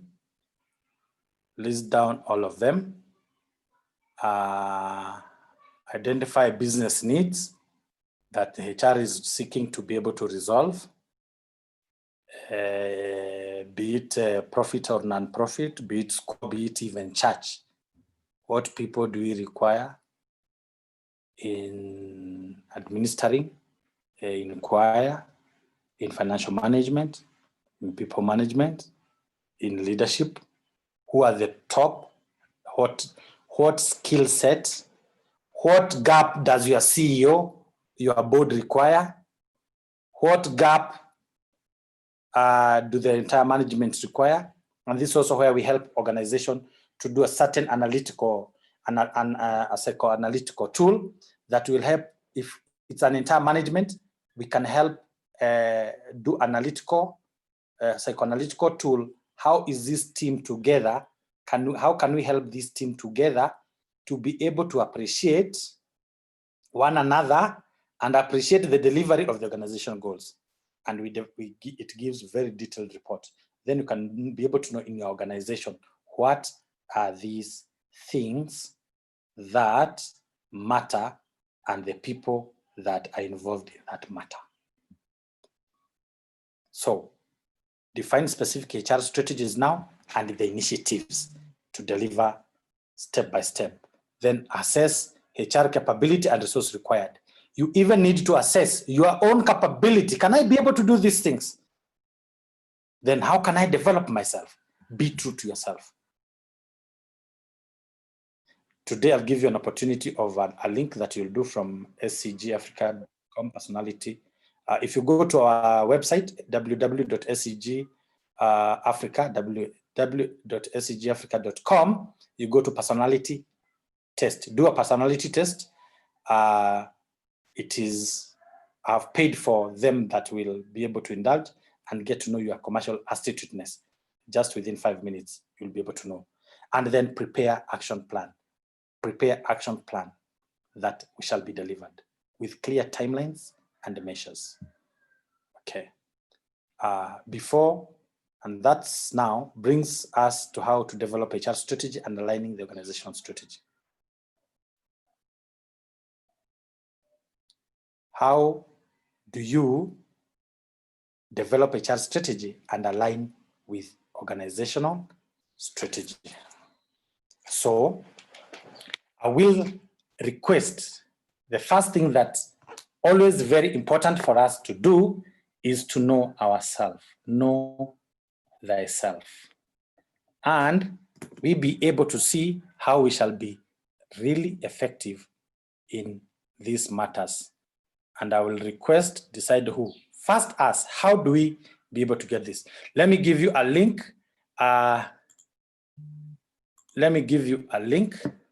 So that you can be able, right now, either with your computer, it will go to your email, and you can be able to see your strengths and weaknesses immediately. Then from there,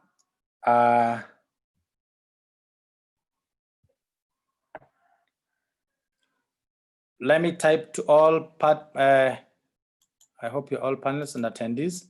So just go www.scgafrica.com/personality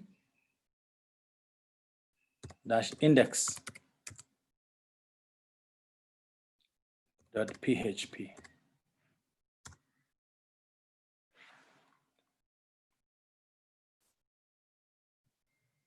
Go to this link and do a self-analysis, which should also help people within organization to know themselves, so you'll be able to decide who to be involved and how, even in the entire business strategy. But first, let's practice ourselves. Get to it within 5 minutes, answer those simple questions the way they request you, and submit. And you'll be able to see such tools will be able to be helping you on matters people. And we can customize depending on the job description, the skill set you require.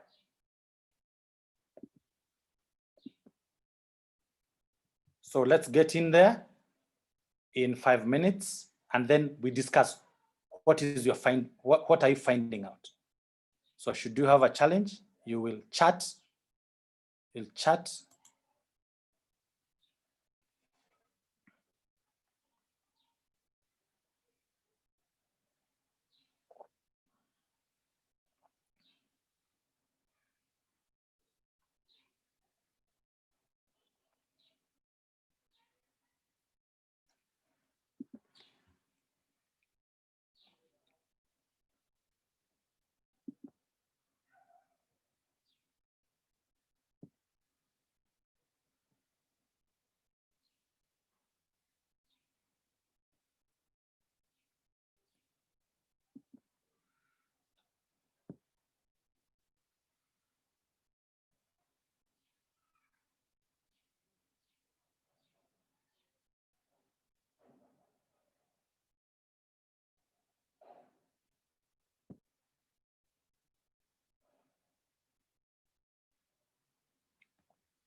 You are encouraged to join that link.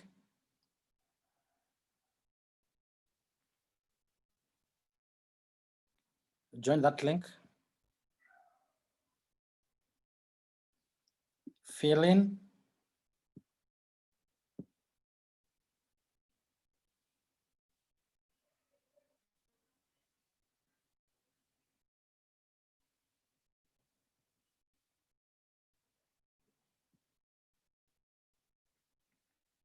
So that always good to know yourself.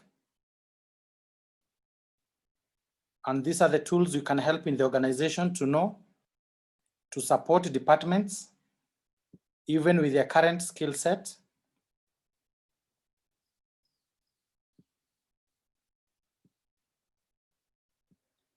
Then, as we do staff establishment, we are able to support the business. We are the people to support the business skills.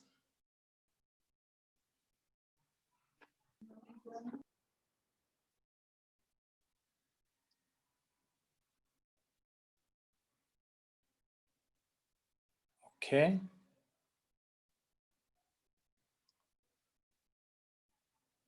For you to decide who to be in the strategy, You need to know your skill sets.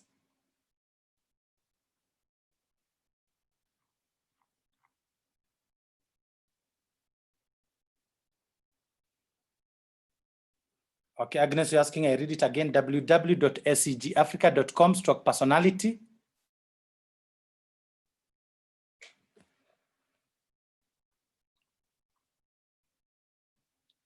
/personality.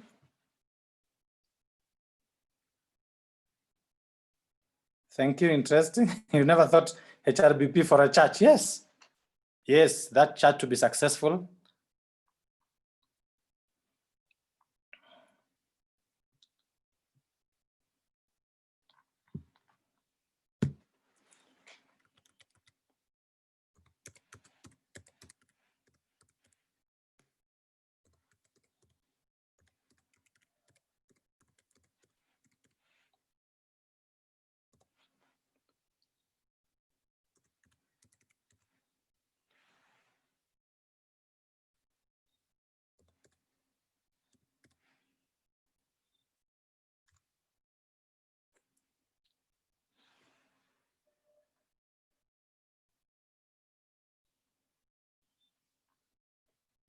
Why can't you reach? Thank you.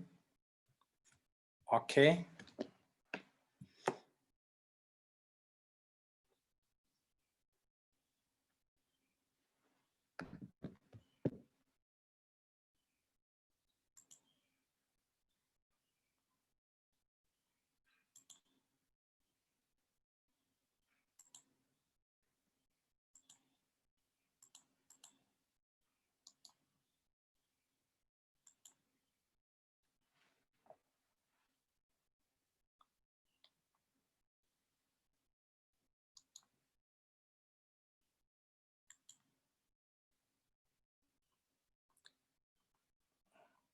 If you go to the website itself, direct, you can be able to get personality. Part of the core services, you can be able to say it. Now, you need to be able to appreciate that. We need to appreciate that when you understand people within the organization, the skills, HR, we do job descriptions, person specifications, we do person specifications, and these are the things that can help us to be able to know the right skills we have. We do what is called a staff establishment. In the year 2019, before COVID, 2020, 2021, but depending again, government year, there is the ones 2019 over 2020, which is finished. Now we are in 2020, 2021. So you do staff establishment, check your skill set. Sometimes it may not require to be very expensive. We can use psychological tools that can be able to help each one of us to be able to be of better value. Yes, I can see those who have logged in. Cleophas, you have your report. I can see Cleophas, you have your report. You have been successful to report. Kizeka Mbula, Irene, I can see you. Now you understand. These are the things that gives the HR a niche, that you are understanding the core of the business. And it will help you. Now, everybody in the organization, first of all, as HR, you need everybody to know themselves. And this is leadership. You're gonna become transformative. Even the CEO, they need to know themselves. Then, in the business committee or the technical team, even if for non-profit, they need to know part of their strategy, the skill set that's available there. There's something else we do called work style management, psychoanalytics, and something also we call team dynamics. That the team that you have as the head of departments of that organization, can we deliver? Connecting to the goals of that organization. And these are the things that will be making HR be able to say, now these are the development areas we want to do, this is what we can be able to do, and you will be able to be delivering. The HR, this is the time we are going to take the leading role of our business. So I can see many have been able to log in. Lucy, Kenyingi, Among others, you can do this one. This one for you today is free, supported by Stan Consulting Group Limited. I can see Roberto Omondi, you've been able also to log in. Alice Wamboi, thank you so much. Now, there's that report you'll be able to have about yourself, and I will encourage, let's not read that report maybe now, and you can be able to appreciate the greatness of that. Then, after understanding people now, again, have the right people who understand. For example, if you're going to introduce strategy, you need to have core skills in strategy. We will come in the organization, we shall help to do it. Strategy, we will work together, understand the tools of the business. If it's a non-profit, they are the tools that we use. Stakeholder mapping, stakeholder and partner mapping is very, very critical for not-for-profit organization. Who are the stakeholders? Who are our customers? Who are our staff? Where do we want to go? Then analyze the context of each stakeholder, context of each partner. What do they want? And who are they? So when you are discussing with them, you are discussing from a point of knowledge. You are so empowered, they want even to listen to you more. Analyze the context of each of the partner, of each of the stakeholder. Develop the strategic framework. Have the critical, and you can use maybe the balance scorecard on customer perspective, on partners perspective, or those who are not for profit. You can take the customer to partner perspective or stakeholder mapping. Can help be able to know, how do I attract new partners? How do I attract new stakeholders? How do I develop? How do I engage them? How do I retain them in the business? What is this that we are supposed to be adding value to them? And add more value to them now that you're the expert. What are the HR issues are in each partner level or stakeholder level, or from each business perspective level? There's this organization where team dynamics psychoanalytics was done, and it was a big organization. They had 10 senior managers, and it was in the commercial department. So the HR decided, well, let's do psychoanalytics. Why are our business is good, but it's not sustainable? What is the problem? So they did team dynamics psychoanalytics, and they discovered that out of 10 managers, 9 managers focused on, for example, if you go to stakeholder and partner model of not-for-profit, they were there to bring partners. So more partners were coming on board. 9 had the ability to bring more partners. So the business looked doing very well. But now the challenge was only 1 out of the 10 had the requisite competency for customer service or partner service to retain those partners. So in 6 months, they see partners come, they withdraw their support. Few are never coming back again. They come once, nobody follows, but they're looking for bringing more. Those are other issues happening in business. You need to be able to analyze, do one of the understanding. Are we not for profit? So do we need to understand the partnering model of our stakeholders? Then how do we do it? Then identify the issues. Do I have the right people to attract partners? Do I have the right people to develop with partners? Do I have right people to indulge and engage the partners? And what are they using? What are the initiatives? And what are we doing to retain them? Because when you retain, they will be able to be with you, also customers, or partners, or stakeholders. Yeah, even if it's a school, they will be able to know now, with my partners, I have been able to know more. I know other things that happen here. So it becomes profitable, and the referral system, you will continue excelling in what you are doing. So, and then define specific HR strategies now. Now you have understood the business. You know the business needs.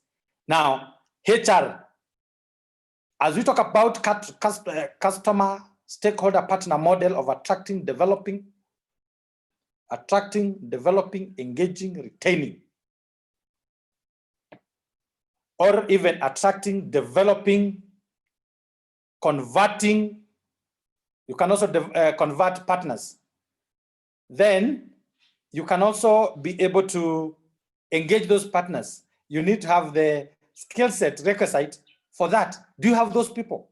Do you have the skill set for you to be able to deliver those strategic pillars for your perspective as HR? Do you have, even in your department, requisite skills in recruitment division? Or even yourself, can you apportion yourself? Are you good in recruitment?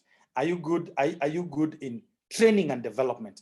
Are you good in knowing people's skills? And even if you need for us to do a TNA for your organization, we do psychoanalytic TNA that people can be able to know, what are my gaps? There's something we need to sit down, we discuss, we take, and be able to deliver that offshore. So are you having people who are very good in remuneration, compensation, and benefits? Sometimes you go to organization, you meet HR, they tell me, I want to leave this organization. Now you wonder, when you leave that organization, who is left? And you are the one in the kitchen. You are cooking, and then you will not eat that food. So who do you want to eat that food if not you? So these are the things we need, and they're gonna not be easy. Where there's no pain, there's no gain. Let's discuss, let's put everything on the table. The attitude, the skill set that we need with respect. But things will improve, things will change. However small, write daily something good you've done and the challenge you faced.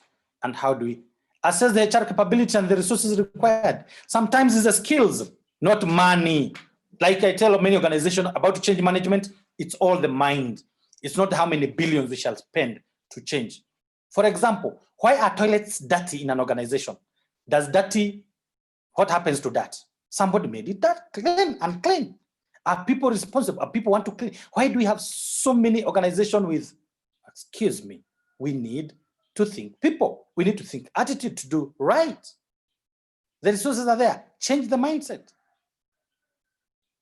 There is a program I was saying one of the hoteliers, and we agreed. Can we have one theme? Clean as you go. Every time you are doing whatever you are doing, make sure you have left the situation that you are in clean, because you're the one who brought that. So, and the organization was transformed. When you go to your organization, if you go to your organization, particularly when we come to the organization, start something simple. Check your toilets of your employees. Toilet of your employees. How are they? Are they clean? Are they good places? That's what we assess the organization. Even petrol station. The first thing I go to a petrol station, by the time they finish fueling, I'll have assessed the entire petrol station. Do they have clean toilets? If they don't have clean toilets, the probability of having dirty diesel or petrol is very high. They are not keen. So those are the things that you start looking, the details, the nitty-gritties as HR. They may find you a thorn in the flesh, but you are transforming. Respectfully, tactically. And you'll be able to change. You will be happy in this world that you did something. It's not money. People always say we don't have money. Right now we have programs we can deliver online. Let's indulge. What's your budget? You have motivation that you can do for your people. You can say, let's go do team building. We've done for organizations, like some of my great participants who are with here, very good programs. How are we be able to indulge and connect? Even go to the level of emotional intelligence. Are you managing with the heart? HR has to manage with both the heart and the mind and walk the talk. Be the environmental auditor of the organization as HR. Take a challenge. Go check the institutions that are doing environmental consultancies training, environmental impact assessment. Just go and do it. Not always HR things. Do something different. Start seeing things from a bigger perspective. If the organization does not have environmental consultants, HR, and you see you don't have so much in your, start doing environmental consulting, doing those fantastic reports. Become a lead expert as I am, even if that's not my core business, but I have the skill. I'll be able to tell you this is right. What are the capabilities? Assess your capabilities, and they are never enough. Remember what you have, it's gonna be stale if it's not in use. You need to get more and more, get more and more. Yeah, get more and more, get more and more, and continue learning. Continue learning, very, very important. And prepare action plans. So, HR gurus, here is your HR strategy map. The vision, the mission, the values. This is embed client vision, mission, and values through strategic HR planning and execution. Thinking outside, inside. What is partner, customer want? Then put it. Creating competitive advantage through people. I know in government, you don't hire people, they are given to you, but there is a way. When they come, you have a responsibility to transform our public service. You can be able to do the necessary due diligence, put them for analysis, talk to them. What are you doing? What are they doing? Performance contracting. Why do we do it mechanically, methodically, and yet not impactful and transformative? We need to have the best people to drive great performance. And we have to get fit through the environment. We have to recruit and select and induct. We must be able to show performance management is done with the right culture. We must be able to provide leadership.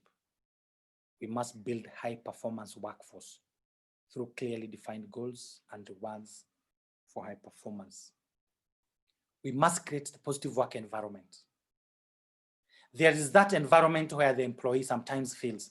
It is wrong to have an employee where you don't have the requisite furnitures, space, tools of trade, tools of working. You must plan. And you don't have a clear roadmap for each employee. And exactly where, when you're having this employee, where they are fitting. And that's where the biggest challenge we have in the public service. Sometimes even missing to be able to see the vision over time that we have many people who are now over 50 and we don't have people who are below 30. We have an aging population in the public service. And we are easy to say,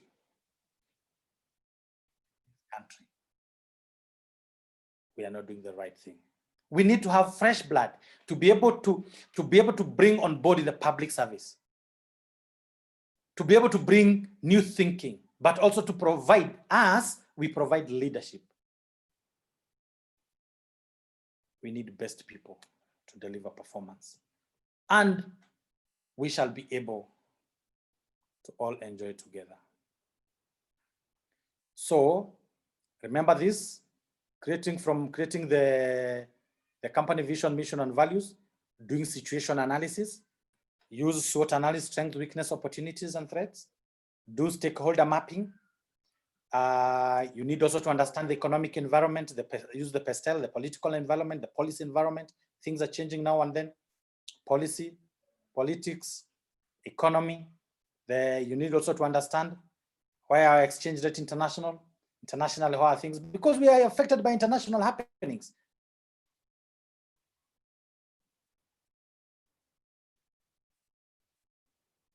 We must also be able, among all that information, be able to know what are the thematic areas to address customer, financial, process, where process we have regulatory frameworks, policy, leadership and governance, corporate governance, and then we have people. How do you attract, develop, convert. Even sometimes if you have many people in the organization, do they have the skills that they can be converted to another use? Can be trained, can be unlearned for them to learn and be able to move, or whatever they have learned to become an added advantage into another different role. It is possible. I can do for you a procurement plan. I can do for you a financial plan. I can do for you a HR plan. I can do for you a commercial plan. I'll do the strategic plan. But remember, the reason why you're doing this, you also have other people who will be able to plug in into the system and be able to deliver a great thing. Because you have the attitude of attracting, developing, engaging, converting, and retaining. And we shall be able to be very successful in all that we do. We shall be able to be transformative as HR business partners. And the issue of politics, you shall be able to follow the roadmap, which is clearly and agreed. You shall have to have mentors, successors, that whatever you're doing, don't again be selfish that you're the only one to do it. Others can also be able to do it. So your voice counts on HR best. What are some of the HR best practices you have adopted within your organization? Or let's change the question to what are some of the HR best practices am I going to adopt in my organization? We look forward. Let's go to the chat box. Let's go to our chat box. Let's chat. Let's chat. Let's chat. Let's chat. In 3 minutes, today shall be on top of the hour plus minus by the time we are landing on time. Then we can be able to do other things and other commitments for the weekend and for the people.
Yes, let's continue sharing what are our HR best practices that now we will intend. If you have, yes, what you do, because you have something that you do, and also what are you going to adopt going forward, going forward, going forward.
Well, thank you.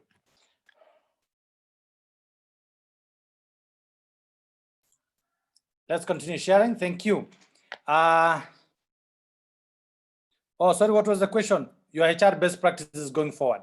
Catherine Gambi, going forward, I'll be involved with soft HR in my strategy to get competitive advantage through people. Being culture champion to further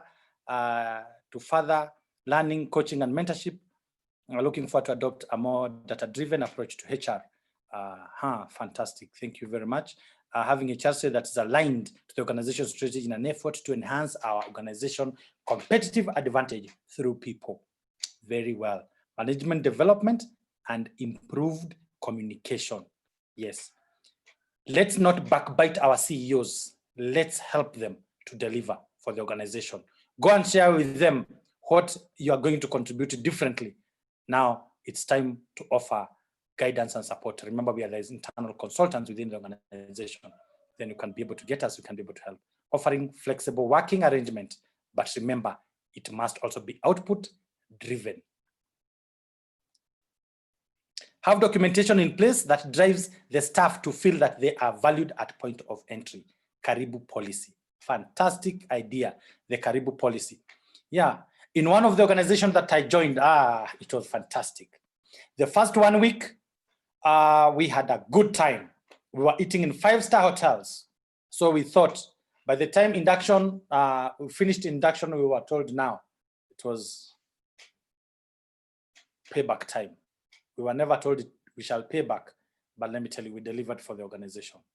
And we also learned and enjoyed. Money was not the thing. Karibu policy, among others. Thank you so much, Kat. Train employee in relevant skill. Employee engagement surveys to be taken seriously. But also, as you're taking employee engagement surveys, also see how you can do some expert interviews and discussions with fellow managers and leaders so that we can be able to deliver employee engagement. Fantastic.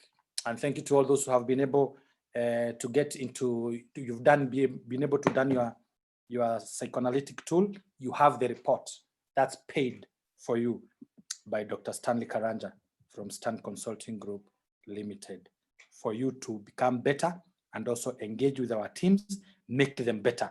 Let us be in the driver's seat. Let's never complain that there's no money, because we are the people who make money. We are the people who employed those who even reduce our training and development budgets. We have to be able to be in control. Ensure learning and development interventions are well informed and aligned to organization strategy. And as also you're helping people in your organization to be able to go to school, different skills. Also ask an employee, what have you done to yourself? They must be also committed to their own development. They should say something they have done so that we're also going to develop this, support this. Together we'll be able to move forward and we shall deliver. Thank you, Mercy. Yes, thank you, Mercy. Value additions of senior level help have a talent pool and ensure that succession planning is in structure. And let everybody, and the goodness with successions, it should not even be secret. You ask somebody, when so-and-so is not there, that's how I get to know when your CEO is not there, who is acting. There's some culture in some organization, nobody wants to act, particularly the CEO, and because of the culture of the organization. Sometimes also we have another challenge as HR. You have been promoting people rising above, going, but you have never done proper analysis and analytics. Then you find the people who you want them to take the next job, you have to get from outside. Then again, big problem in public service, when you have a CEO who shall come and be in the organization for 3 years and be moved around. But the employees have been there for long. Who cheats who in this strategy? We need as HR to be able to know what we need to do. The little time in that organization, let's deliver. Encourage and provide an environment of continuous learning coaching and mentoring. And we will be able to be very great people. And we shall have delivered what God created us to do. So some of the HR best practice, ensure that you have safe, healthy, and happy workplace. Yes, people look forward to wake up and come to work in the morning. It's safe, it's healthy, it's up, it's clean. You go to good, clean toilet, a good kitchen. People free, they can go to the kitchen because maybe it's big enough, or they have open book management style. You can be able to discuss issue with across organization. If we want to go see the CEO, go and see the CEO. If you want to go and see the head of finance, go and see the head of finance. If you want to go and see a finance, somebody in payables, we need to have performance-linked bonuses. This is output-based. We need 360-degree performance management feedback. You need feedback from your senior, the people immediate supervisor. You need the feedback from your colleagues. Sometimes formal and informal, continuously as HR. How do you think I'm performing? Sometimes we do some quick things. Take them around, say, guys, can you fill for me this one? Or get into this tool, fill for us, so that you can be able to evaluate yourselves, then we can be able to give you better performance. You need also to be employees to be able to do some anonymous links that they can fill who did what, so that you can be able to deliver for them. We need to have a fair evaluation system. Yeah, knowledge sharing. Now, this is also another big place where we do knowledge management training. Knowledge management training requires another training accompanied by coaching and mentoring to be able to deliver succession planning, so that organization can be able to have the right skill set, the organization memory to be able to deliver even during times of crisis. And people must be multi-skilled, must be able to do different things and be able to have the attitude of doing. You need also, do you highlight performance? Who was the best performing? Good, someone tells you this was the best performer. Open house discussions and feedback mechanism. Are you able to feedback openly? Yeah, I know in the good book, the Bible says when somebody, there's an issue, first you call that person, you discuss. It's the book of Matthew, where you discuss with that person. Then if that person is not able to change, then go to the next level, call other colleagues, all significant others, discuss. If they're not able to change, then in organization, you constitute a disciplinary hearing. Now you're going this step 1, we did step 2, step 3. And if are those from the blessed spirits, then you can even go and do it within the realms of where if it was an organization like the church. You need to have rewards. But again, reward does not mean money. Even when you are training and developing somebody, people must be able, if I deliver this activity, if I'm able to deliver these objectives, there is also this, if I'm able to deliver this project or to be able to go to the next level or to get a promotion, I need to be very good in data analytics. I need to be able to appreciate this. I need to learn about strategy. Then you'll be trained on that specific area. Then you can be able to, that's a reward. You are growing, growth and development. Delight employees with the unexpected. When is the last time you connected with your employees? You do every year party, yes, very nice, very good. I remember great parties, great excursions I've ever done with different organizations and also done for me from other organizations that ever worked with before. I remember my first time I slept in a 5-star hotel was paid by an organization. Previously, I could not stay in a 5-star hotel. I felt it's a pain, it's a pinch. But this organization took us for 4 days, full board, all inclusive. Delighted, enjoy. Well, in that organization, it was a commercial environment, no per diem, but you'll be given everything, all inclusive. Fly around, forward, backward, then return. I always remember, I cherish those moments. Cannot remember all the times that I was given bonus. Of course, I got bonus part of it. I worked for it.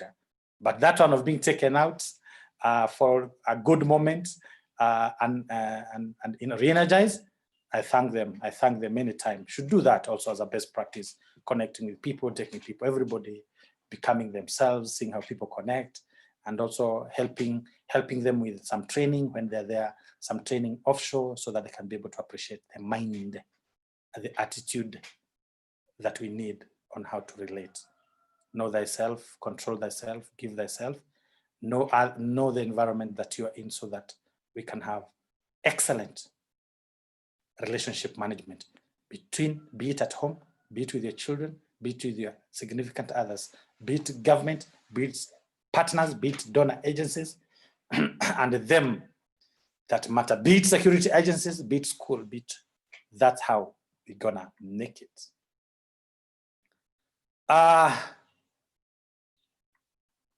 believe we've learned. So a bit of sample HR scorecard, HR key performance indicators.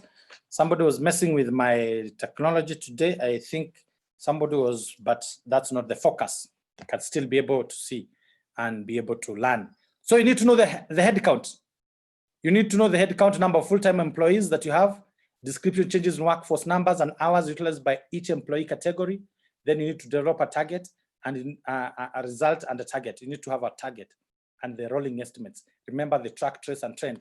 In the last 5 years, how have you been doing on these KPIs? Start building, and so that you can be able to forecast in the future, time series analysis, and be able to do what you can be able to calculate white noise. Then that's politics. Okay, you can be able to calculate white noise, head count, and be able to use track, trace, and trend, time series analysis. Previously, if it's an old organization, previously where you are going for, if it's a new organization, what head count do I need to be able to deliver what? Recruitment, percentage new hires achieving 6-month service. Are they able to achieve what they lived before? A lot of great indicators. Average time to fill a vacancy, days taken. Some organizations, you may recruit and you wonder why people are not, you're not getting the right talent for the organization. Then induction, ensure that you have a proper induction system after recruitment. Then training and development, average training hours per employee. Yes, can be very important, average training hours. Okay, courses attended by employee, time commitment of staff training and development. These are things that we can work together to be able to deliver. How we can be able to train employees to be trained. They need to be refreshed their minds so that they can be productive continuously. Then you need to ensure employee participation in all that we are doing in different satisfaction courses, participant satisfaction with the training courses provided. And then succession planning effectiveness. How are we able to get the people succeeding? Without politics, if I'm not there, you will take over. Inheritance, if I'm not there, who shall take over? How shall it be divided? Another great topic. Performance management, number of appraisals completed on time. But again, performance management is continuous. Is it improving the culture of the organization? Performance management effectiveness through the organization. What's the percentage of individual training plans completed after the performance management? How many people have we coached? How many people have we mentored? You need to have a formula. You need to have mentoring. And this is a great course I'll be handling next week, but one in Mombasa, effective mentoring. With the tools and mentorship first thinking, there must be a contract between persons that you are the mentor and I am the mentee. This is what we have discovered after doing this situation analysis. This is what we shall be able, you remove me from here up to here, and it must be focused, dedicated time and energy to deliver a skill set. That's how we're gonna mentor people. Otherwise, many people talk about mentoring stories, but ask them, where is the document that you mentored? We need to bring that culture in the organization. Every supervisor must show how many people have been coached, who coached who, where.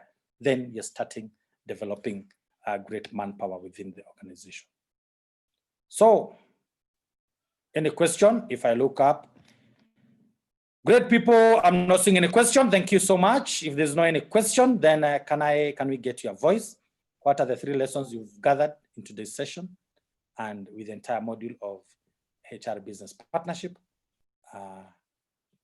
so far? So can write 1 lesson that you have key thing that you're going to implement. Write a thing that you will implement immediately going forward after this learning of HRBP module. So thank you again. I will always continuously thank you. Right, get to the chat box, things that you have learned. And if you have any question, go to the question and answer box. question and answer box. Yes. Then you go to the question and answer box, ask the question. I'll always remain yours, Dr. Stanley Chege Karanja.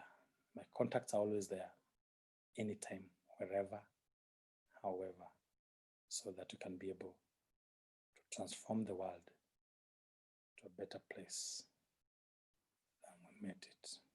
So let's get to the chat box in 2 minutes so that we can give it to Dennis to be able to align us, and we'll be able to be grateful.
(15, 810, 808). Doctor, please expound more on open book management style. Encourage and provide an environment of continuous open book style. You have open door policy. That's what happens in the organization. Open door policy, open book policy. What you are doing, it's open. Everybody understands you know, there's some organization, even the strategic plan, employees have never seen it. Even people don't indulge and engage with it. And we say in implementation of strategy, there are 3 C's. You have to communicate, you have to cascade. No, you have to clarify. Number 2C, you have to communicate and cascade that understanding. Many organizations does not have it. So open book policy, in whatever you are doing, it should be above board. Open the books for everybody. Open the doors for everyone. But here we are saying we even become proactive. We go to where they are. The Q&A box seems not functional. Oh, I'm sorry. Then thank you for bringing it. Implement a HR strategy. Yes. And if you have a challenge, you don't have an HR strategy, go and implement the business strategy and start developing your HR strategy. I will start a process of developing a HR strategy, or at least some elements. Do all of them. Scholar, should you have a challenge, you have my number. You can mentor one another sometimes. Lessons, all training, especially the HR strategy, formulation, and actual meaning of HRBP. Great session, Dr. Thank you so much, Bana Evans. SWOT analysis is key in understanding oneself, especially the HR team, and then cascade the same to others within the organization. Yes, bring your team. First of all, bring yourself, call yourself for a meeting, analyze yourself, get into your team dynamics, where you need our support, we are available, and then cascade again very well. I said 3 C's in every strategy implementation. You clarify, that is connecting it with the vision and mission of the entire business strategy. You communicate. Don't get tired in communicating. That's where politics come, when the communication is not clear. And then cascade, let people know down. And where possible, if people can be able to sign up that they have been able to do, that. Thank you, Dr. Expand Malcolm. Creating competitive advantage through people. Yes, every person is special, and we are the special ones having. I've gained enough knowledge on skills and competencies that I need to develop a successful HRBP. God bless you, Anthony. Jane Manjohi, review the HR strategy to ensure it aligns to and addresses the business strategy. Yes. Then Mary, a question. What's the relationship between personality test and emotional intelligence tests?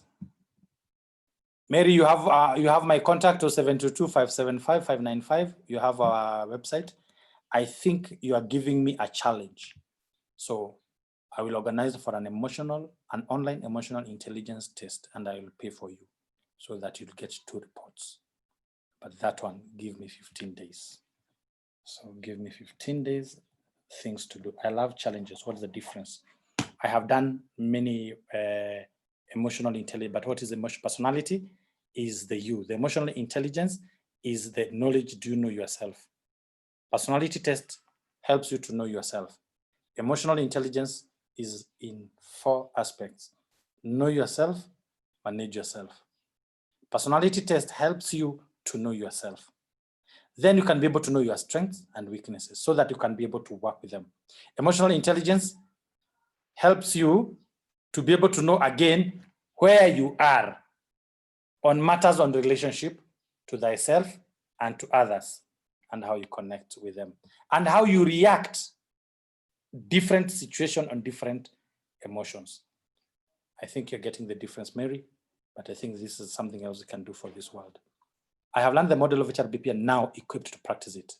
Thank you, Oscar. HR does work in isolation, but has to be part of the organization strategy fit. Agnes, thank you. We are the organization, HR. Have concrete action plans for the HR strategy. Fantastic, Madam Vuya. Work on key issues with which the HR strategy should be concerned. Thank you, Dana. Have depth knowledge of business, understand business strategy, link strategy to business strategy, knowledge and sharing, line HR strategy. Question, how do we make the 360-degree performance management feedback more objective? Currently in my organization, staff select friends to evaluate them, and knowing that this counts, they obliged to just evaluating them well. Wrong. They don't help a thing. This is where people need to be trained. Training on performance management. Honest feedback should be given. If you see you have such a behavior in the organization, you can now go further and select. This person shall be, of course, you know, the immediate supervisor is so and so, then randomly select without bias the people that shall evaluate that person for you. You can see now how you can be able to do that. And then among the employees that are reporting to this particular evaluatee, as an evaluator, ensure you can also choose, practice that you see. Otherwise, true what you're saying, this is a disease many organizations, even they don't appreciate performance management as a people development tool. It becomes, again, a money-making tool or promotion tool. We should be able to be conscious with what we are doing. Develop HR strategy, and this is where sometimes people are rated highly. They are promoted. They are promoted from where they were delivering, from competency to incompetency. Then they meet themselves. They are struggling and not enjoying life. They have been promoted to incompetency from competency level where they were. Develop HR strategy, ensure it's linked to business strategy. God bless you, Dr. Stanley. Thank you so much for opening the doors, consulting you further. So much more to learn. Welcome, Doctor. Thanks for the session. Asanteni sana to everybody how to align, develop HR strategy. Thank you, Doc. Thank you for the informative. From 1 to 3, have learned many lessons. Mudavadi. Thank you so much. We enjoyed, and we are available. We do many things, be it business, be it a non-profit, be it even church, religious organization, we can be able to help. And then we can be able to have, even yourself, personal development, ensure you have a plan. Ensure you have a plan. Now, I think it's good time. I appreciate all of you, and I've gotten your comments. I will be glad to take back to our host, a great man, an entrepreneur, HR director, certified. Dan, over to you. Over to you. Over to you, Dan. Dan, over to you. Dan, over to you. Or hackers have. Dan, No, thank you. You know, sometimes then you hackers may have come and put you off and removed you from the system. But I know you have all the requisite firewalls. Thank you so much, Dan, and the entire participants for this great day and transformation looking forward. Thank you. Welcome, Dr. Stan, and thank you for taking us through the 3 modules of HR business partnering. And I asked you a question last time that when you type on the new word version, it refuses the word partnering. It wants to use the word collaborating.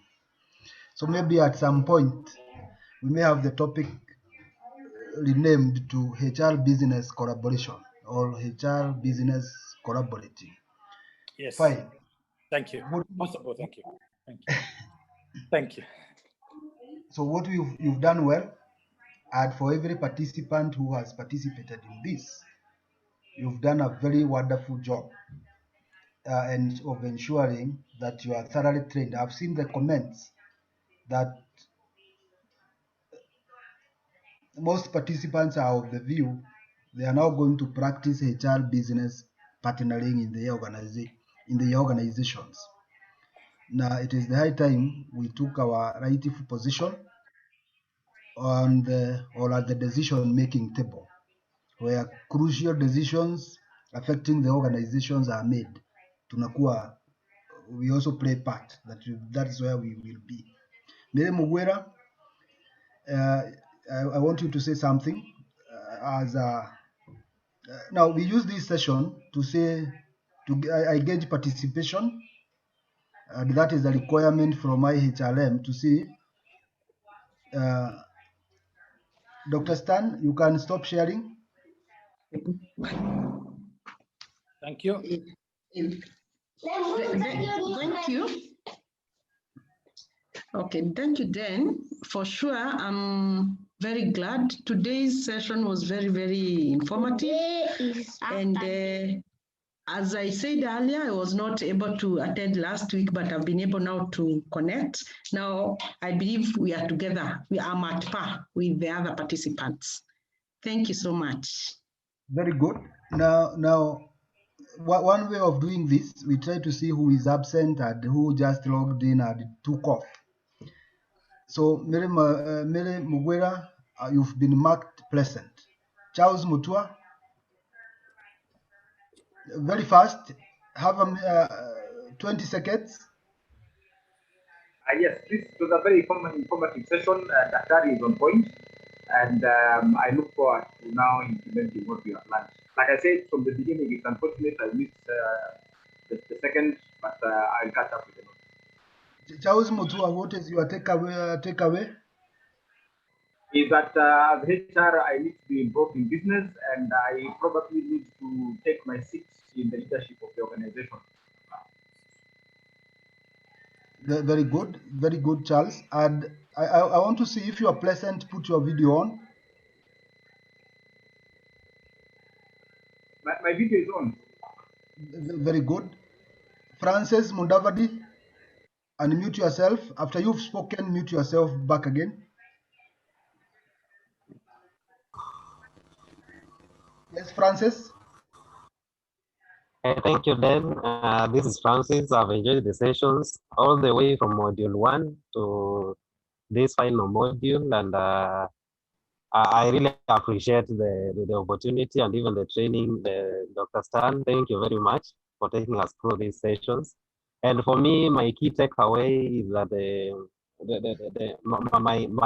my first point where maybe I can begin is to ensure that the HR strategy that I come up with is always linked to the business strategy. Yeah, and I think that is the key. Then from there, I can implement the rest of the lessons. Thank you very much.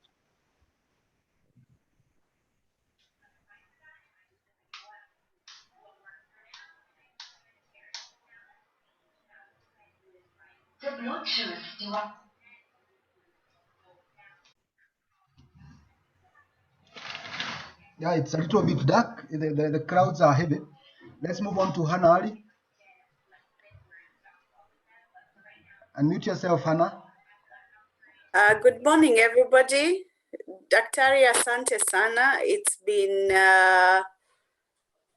very wonderful 3 modules. We've learned a lot. We've learned a lot about consultancy, being part of decision making, and it was very nice. It was very nice, very collaborative, as Dan would say. The questions, giving us questions in between, and even the personality test was very wonderful. Asante sana, Dan, for also organizing.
Daktari, we seem to have lost Ben.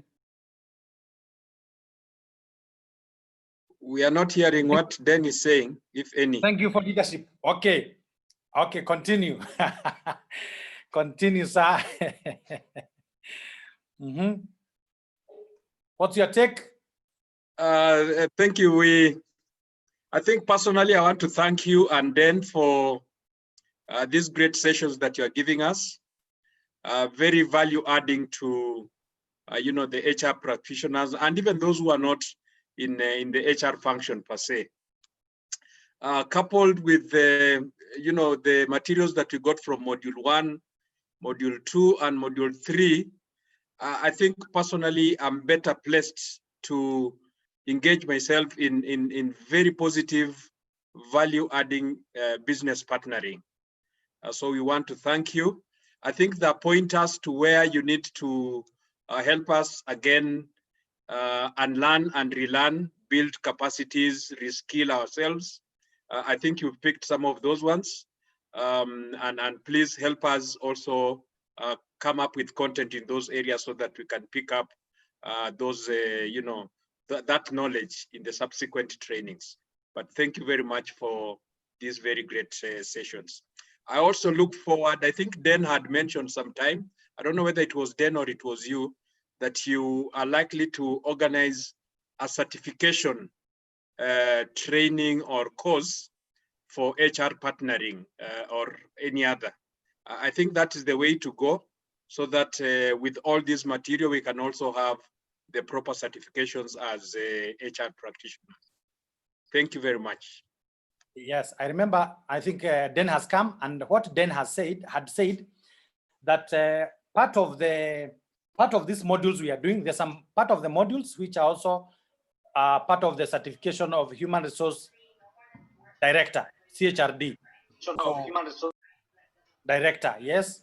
So it's plus, and last time he had shared, if you've done now this business partnering, now there are those others that you shall need to continue. By the time you finish, then you get your certification as a CHRD, my friend. Yes. Yes. You know, it's very good. People, they tell me I'm a Kikuyu, but I'm a Jaluo. Very important. You see my titles. There are many other things I can't put there. So you finish, then you add CHRD. So that will be fantastic. Thank you. Yes, thank you. I know Dan is back. Dan, are you back? Yes, Daktari, I don't know. I told you. What I told you you have my enemies. system. I told you you have enemies. They were also trying to play me, and I warned them I'm dangerous. They locked you out of the system. But thank you, Oscar said I take over, and which we have continued. Thank you. Continue, Dan. Thank you for that. Yes. Thank you for that. We are at Mase Marida. Thank you very much, Dan, and the rest of the team for organizing this. This has been a very informative session. I've been present from module 1 till now the end. I didn't want to miss any. And I would say my take home is, or rather my take to the organization is, I'm looking at myself as someone who will be able to understand the whole business and not just be a HR person. And then also to understand the business strategy more deeply, and also encourage also other employees to also learn the business deeply so that you can be able to move as one, and also to network and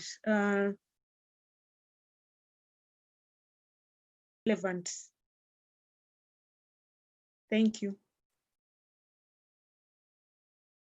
You're muted, Dan.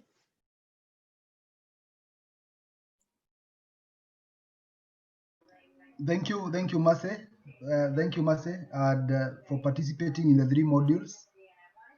And that is a show of commitment. And you will all agree with me that having gone through the 3 modules now, you feel you didn't know now everything to do with HR business partnering. This is our new method of learning and training. Tunasoma, when we get onto a subject, we do this exhaustively. Now, Catherine Nganga, you're there? Yes, I am then. Mbona umeficha picha na nilikuwa naona picha? Sorry, I'm here. Very good. Yes. Yeah. It's thank you very much, Dan, for organizing this. Thank you, Dr. Stan. It's really nice to learn, and sometimes you can get and think you know a lot, but then you listen to other people and then you realize you need to constantly keep refreshing what knowledge is out there and what is changing, and keep up to date. So I really appreciate what he's done. Also looking forward to being more all-rounded in the organization, getting more involved, more proactive, and having my presence felt. So we're not just a supporting function, but actually a contributing function. Thank you. Welcome, Catherine. This year's annual HR symposium we are experimenting. I've seen ACHLM has called for the annual HR conference sometime in October. So we shall, they had refused those classroom and those workshops. If they do it, then we are also going to do the 2020 annual HR symposium between 10th and 12th November at Lake Naivasha Resort. Then we will, Lake Naivasha Resort is a big place. So on issues to do with, we shall observe all the Ministry of Health directives, including the social distancing, taking temperatures in the morning, during break time, during lunch hour. And then again, we also need to reclaim our space. We need to come back together and talk to one another physically. Now I can see John Minor is there. He's online with a mask. That is very nice. Now, but then I guess we need to. I have seen Vu here also. Let's not take it a notch higher. But now, what we shall do, if I'm at home, I'm not going to put on a mask, seriously. Now, what we'll do, we shall have the 2020 annual HR symposium on 10th November to 12th November. Take note of that. That will be 6 points. So if you are somewhere around 4 points, you can book those 6 points for yourself. We are NITA registered and have always assisted our participants to get the yearly fund from NITA at all times. So I will have that, the symposium accredited, so that it answers that those 6 points. Let's move on. That will be on 10th, 11th, and 12th November. Catherine Nganga, you've reminded me, we have been together in the previous symposiums, is it? And they would say that they've been very well organized, very wonderful. I'm looking forward to see all of you. Audrey, Pius, I'm waiting to see all of you. And then I want on. I've not seen Audrey. Yes, then I think she has posted something on the chat. I think her video seems to be, misbehaving today, but I think she's posted her apology on the chat. But I think she's online. Yeah, I'm online. Can you hear me? Yes, we can hear you, Audrey. Yes, very sorry. I don't know why my video camera is not picking my face, but I have, as you can see, my video is on. Anyway, what I've gotten, thank you, Dr. Karanja, for a very clear coverage of this in the 3 modules. We've really gained a lot. I appreciate the models that you've gone through, which summarize the HR role so succinctly. It's really been excellent to see. And I intend to put those pictures up next to my desk so that I can keep reminding myself of the role, central role that HR can play. It was really, today I took on about information sharing, and even in the disciplinary process, how we are able to not have such a hardline stance, but rather we should be looking at rehabilitating our people who are going, the ones who are going off, so that they're able to be coached, mentored, and to really look at the human side of developing our people. Thank you. Thank you, Audrey. Then I move on to Miriam. Miriam, you there? Yeah, thank you, Dan. Miriam, yeah, thank you, Dan. It's been my first module. I've gone through the first, the second, and the third, and I'm grateful for that. I've learned a lot coming from a church organization, and much that I'll take to it. Thank you. Thank you. And by the way, she has reminded me something. The way we create these webinars and have enough time, to chart after the training is our way of connecting one another. Then apart from that, when we say or we talk of the annual HR symposium, it will also give you an opportunity to meet with other HR professionals. I've had people amongst ourselves get jobs from one another. The easiest place to get opportunities, vacancies, and so on is to listen from one another. Interactions. So we have the people from the church organizations, from the NGO sector, from the private sector, from the public sector, from the agricultural sector, from the banking sector. We have all the people together in this. So we move on to John Minor. John Minor, you are now able to get to the Telegram group. Yes, you did. Actually, you added me a long time ago. Okay, very good.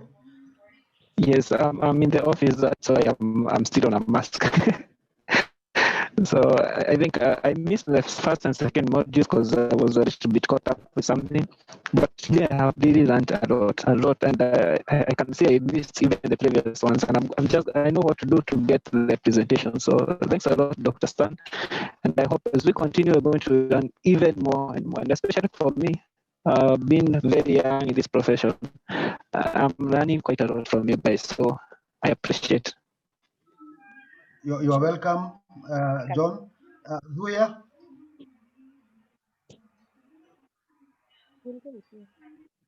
Okay.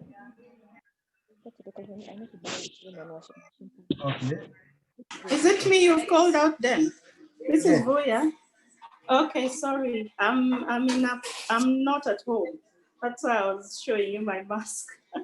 But thank you, Stan. I know we worked together before and you never really disappoint. So it's been a great learning for me, a great refreshing of my skills. And I'm happy to go out there and continue to practice what I have learned. Business partnering is a whole new thing for me. And I am really happy that I participated in 2 modules. I missed the first one, but I'm glad I participated in the 2 and I'm catching up on the first one. I'll get in touch with you if need be. Dan, thank you. Your sessions are really great. Thank you. Thank you for organizing all this for us. To the rest of the team, I have to leave now, but I'm glad I was here. Thank you. Thank you, Vuya. And you say I've connected 2 people here, Stan, Vuya, they work together at some point. Now, I want to move on to, I know Francis Mudavadi. Mudavadi has already talked. Hanali has talked. Charles Mutua. Charles Mutua is absent. Felista. I'll call Felista as the last person. Then Kihara Florence. I would like to go next, Dan. I have to bump off. My name is Munyori. I missed the earlier 2 sessions, but this was good, quite refreshing, and to hear from Dr. Stan. I think what we need to do as a profession is also now to start interrogating our next level of journey. What does it mean for the HRBP and the future of work? And we are talking about future of work now. It's no longer in the future. And the emerging technologies and how it affects that. But for me, as a key takeaway from this session, it's very clear that I am going into a round of strategy sessions and board sessions in October. My value add and how I rubber stamp the authority of HR is immense, and it's got to be felt. And I need to take the lead on that. So that part of refreshing is great, but let's think deeper into the near future, into what really HR business partnering will mean in a world that is absolutely changing. Of course, I think the strategy bit doesn't change much and the leadership, but we've got to really, really think about our value add, especially as we step into that world and the value add that we create. Thank you. I've enjoyed the session. Evans, thank you. And you're most welcome. As I said at the beginning of this session, if you missed the first 2 sessions, that is the HRBP 1 and the module 2, and if you missed either or all of them, They are still available on your portal. Okay. And there is a chance for you to be included on the CPD register. So you don't have to be very much worried about that. I wanted to wait until the head of HR business partnering module 3 so that I can forward the names of participants for the 3 modules. So you have a chance to register for those 2 modules. Now I want to move. Felista, I don't want you to talk now. Felista is the urgently. That's why. okay. Yeah, so let me just talk for today. Next weekend, I can be the last person. Okay, yes. Okay, so maybe just to appreciate Daktari yourself, and I've enjoyed the 3 modules. It's been a great learning point for me, and of course for everybody. And I know I normally give the vote of thanks, so today I'll give it in advance. Thank you very much, also to the participants. And let's HR be felt at the workplace. Ourselves to be felt as business partners. So that's the challenge for everyone. Let's align ourselves with the strategy of the business. So thank you, Dan, and I hope to see you next weekend. Welcome, Felista. And now that she has mentioned of next weekend we shall have the Blue Ocean strategy. The Blue Ocean strategy it is also divided into 3 modules, and it is as interesting, and I guess will be more interesting than what we've had.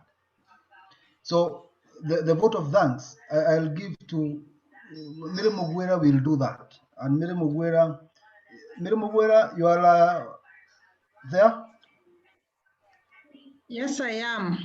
Okay, so make sure you remain until the last head so that you do the vote of thanks. Miriam Mugwera is in Nebu Water, is it? Yes, yes. Yeah, you know we are in the water sector, you and me, so I really appreciate you whenever you are present. Thank you for that. Thank you. So we move on to, I know crowd is Hi, not Dennis. Hello, Dennis. Hi, Dennis. there. Hi. Hello. Hello, Catherine. I want to leave. I have another engagement. Hello, Dennis. It has been a very good training, but I wanted to leave. Yes. And I wanted to appreciate the Daktari for the 3 Saturdays that we have had. Very good engagement. Him talk about his business, and we want to assure him that we look for him to partner in many other ways. Me to leave, Dennis. I'll engage you. I'll give you a side chat. Thanks. Karibu, Catherine. Catherine Mwenda is my friend all the way from Embu. Now, Anne Gitonga. Anne, absent. You called me out. Yes, Cloud, yes, you are present. Yes, also giving my thanks, I think over and above the delivery of the content, I like how you have fired us up. Go for your seat, go for your table, go for your business, your CEO. I have really appreciated your delivery. And asante sana, I look forward to more of these courses as a first timer. I have loved how they've been delivered and definitely will be bringing more people in future. Wonderful. Skora Dirango.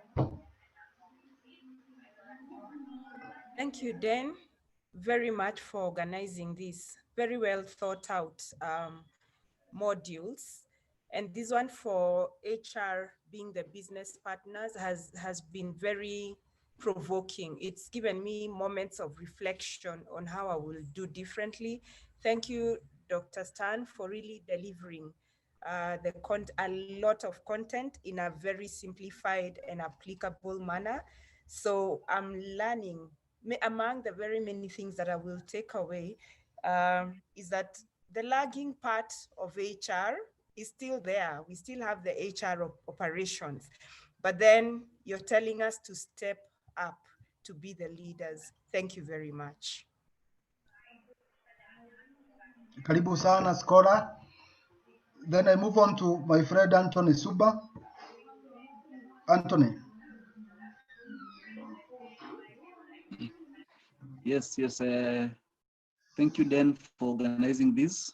I also want to thank Daktari for the insightful training.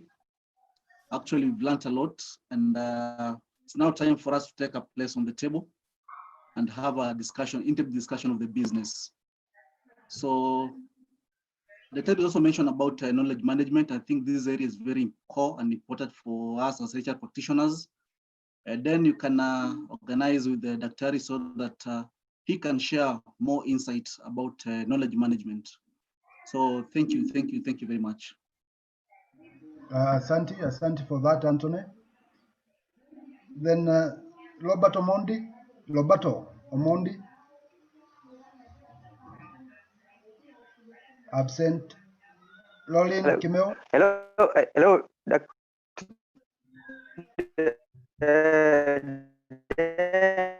Can you hear me? Hello, Dennis. Yes. Yes, thank you so much for organizing the training. I'm grateful for the training. The organization was well done. I appreciate Dr. Stanley Karanja for a wonderful presentation. He was a subject matter expert in his delivery, and appreciate this kind of training. I'm looking forward to joining you in the Blue Ocean strategy as we begin the modules next week. Thank you so much. Karibu Roberto. Lolin.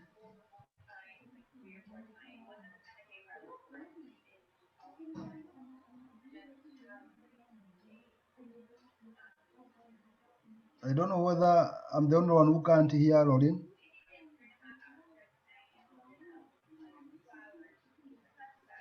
We can't hear too. Lolin, unmute yourself. Unmute your mic.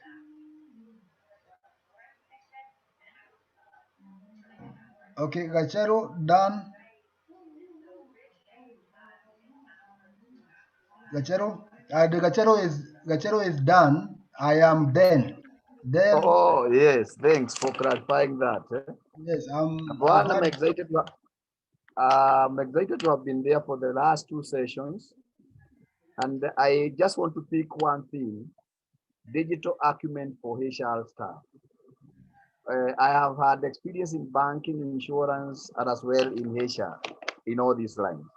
But what I have noticed in my life is that we may not have the old ones as ourselves. We may not have been very good with digital acumen. This is what I challenge ourselves to pick up from this lesson. Thank you very much. I'm very happy about what Daktari has done. Thank you. Welcome, Dan Gachero. Dennis Mulemi had an emergency and was traveling. Dennis, you are okay?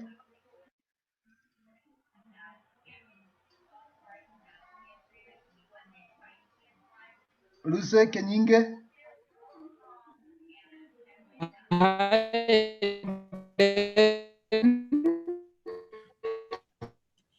Yes, good morning, members. Hi, Dan. Let's have Luce Kenyinge, then we'll go to Dennis Mulemi. Luce, go on. Yeah, thank you, Dennis and Dr. Karaja for a well-organized training. I must say, okay, like I've attended the 3 sessions and it's really been an eye-opener. And sorry, still to repeat, I'm not in HR, but I'm getting interested in knowing that HR can also be active players in the strategic management in the organization. But basically, like the big question HR practitioners be carrying with them is, how do we claim our position in our organizations? Because, you know, like where we have specialized teams where, this is done by this department, you really have to do a lot. You have to use, you have to employ strategies that are, that will make you just get what you want without hurting others. So it's basically not an easy thing, but as HR practitioners, Kibalua ni kwenu, you really have got to know what strategies to employ to make sure that you get your position on the table. So thank you, Dr. Karaja. It was a well thought out program and well delivered. In fact, we look forward to the next one on Saturday. Thank you. Karibu Luce, you are welcome, and thanks so much. Then I move on to Sabrina. You're there?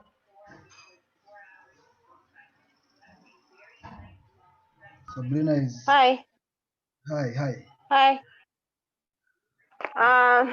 So I want to appreciate the 3 sessions I've attended, 1 to module 3, and I've learned a lot, especially about being a business, a strategic partner, developing people, being approachable, networking, so much. Then knowing more than HR, and also knowing the roles that other departments play, no more on data analytics. So I really appreciate Dr. and Dan together with their team. It's been a great journey.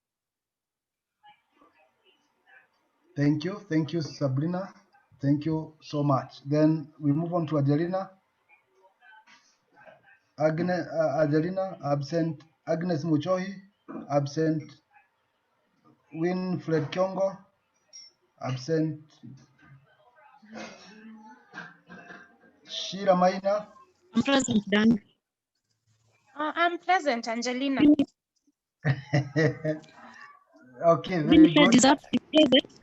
So let's I am let's present. have. Okay, let's have Agnes Muchohi. Then we move on to Angelina. This is Agnes Muchohi. I have participated in the 3 modules and I appreciate what Dr. Karanja has presented. I'm a HR practitioner and I'm retired but not tired in working. So I've appreciated what HR partnering has brought. I mean, what Dr. Karanja has brought on the table about HR partnering. I'm intending to move into consultancy. That's why I'm participating in these programs. And I appreciate the organization and the presentation Dr. Hari has done so well today and even in the past modules. Thank you. Welcome. And you've mentioned something which I need to clarify on that, or not to clarify, to put an emphasis. If you are a trainer and you are among us, I've always wished to give an opportunity to offer what you know. I'll give you a platform to train, a platform to showcase what you do. That is how I met Dr. Karanja on this same platform.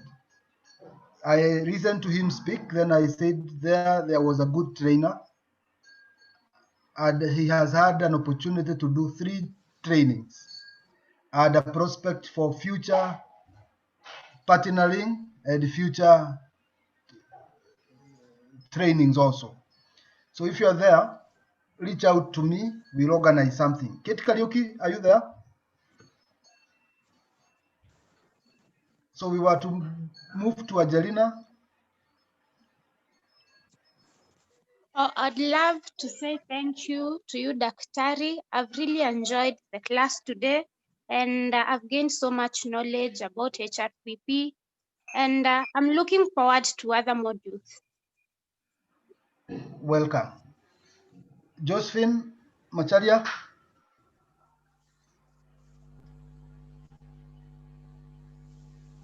See, Josephine is absent.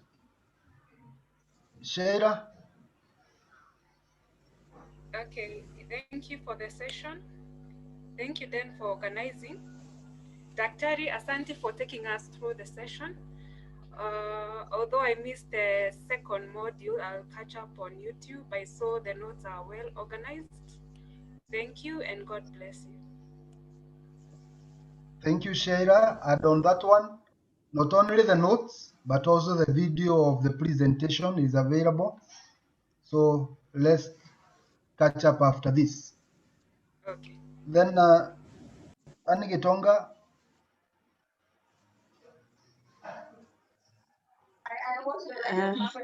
Good afternoon, Dan. Good afternoon, Anne. Thank you for giving me the opportunity. I must say the 3 sessions have been very good and insightful, informative. I have been able to identify the gaps that I would need to work on when I'm back at work and be a better HR business partner. So thank you so much. We're looking forward for other trainings too.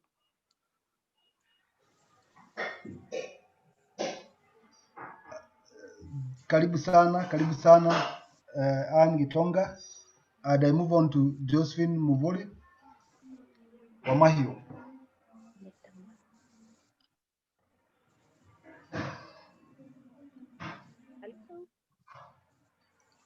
Josephine? Can you hear me? Yes. Yes. As a HR professional, one thing that I've been reminded is I need to be strategic.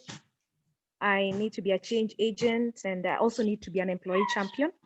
But one of the things that I learned when Daktari was speaking is the David Altry model, something that I had learned a couple of years ago, but it was good to get a refresher on the same. Also, I'm challenged in terms of implementing the best practices that he shared in the session this morning. So Dan, I say thank you. Thank you for these sessions. I'm finding them very helpful. And thank you, Dr. Ari, as well. Welcome, Josephine. I don't think I've left anyone out. Hawa, I have not seen Hawa speaking.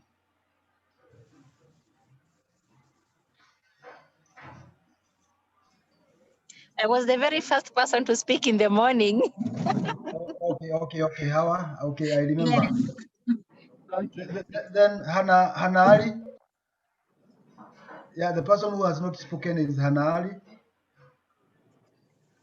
Yes. Dan, I spoke to you. She did. Oh, very well, very well. Yes. So, Hawa, you will give us a vote of thanks.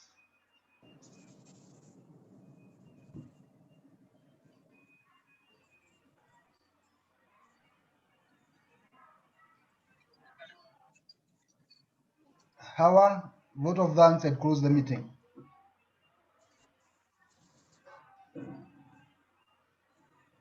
She has gone another seats. So let's have Masema Leader.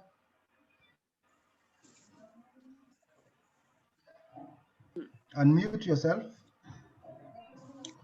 Thank you very much, Daktari, for the insightful and informative session that we've had from Module 1, 2, and now 3.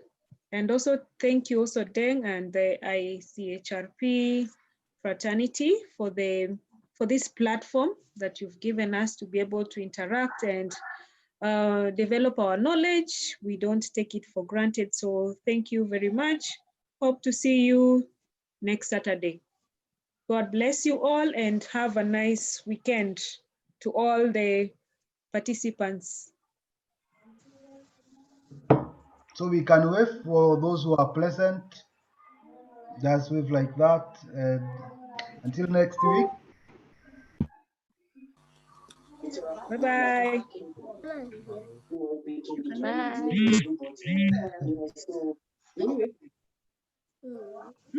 You could look at you. Why are you hiding?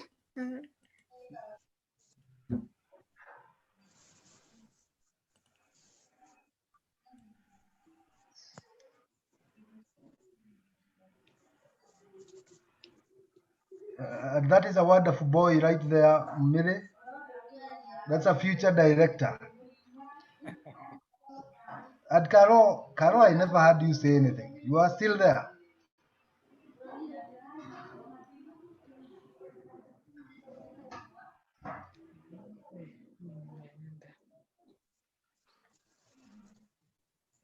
Carlo, unmute yourself. Yes, Dan. Yes. Hi, Dan. Hi, everyone. Yes, I'm pretty much here with you guys, and I've learned a lot. Hi.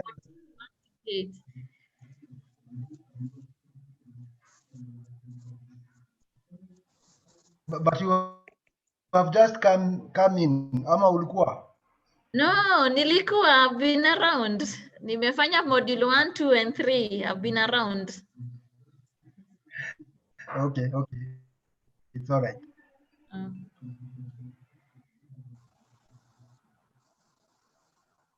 Mire Mugwera, we need to catch up. Huh? Yes, sure. That is true. Yeah, we need to add the benchmark. You see? I'm looking best forward. practices in the water sector. Yes, And we need. I'll give you a call after this. Then we see what to do. That is true. I'm looking forward to that. Can you hear me? Dan, Yes, can you I can hear you, Mel. Yes, I can. All right. I'm looking forward to your call. Yes, I can. Okay, thank you. I will. Okay.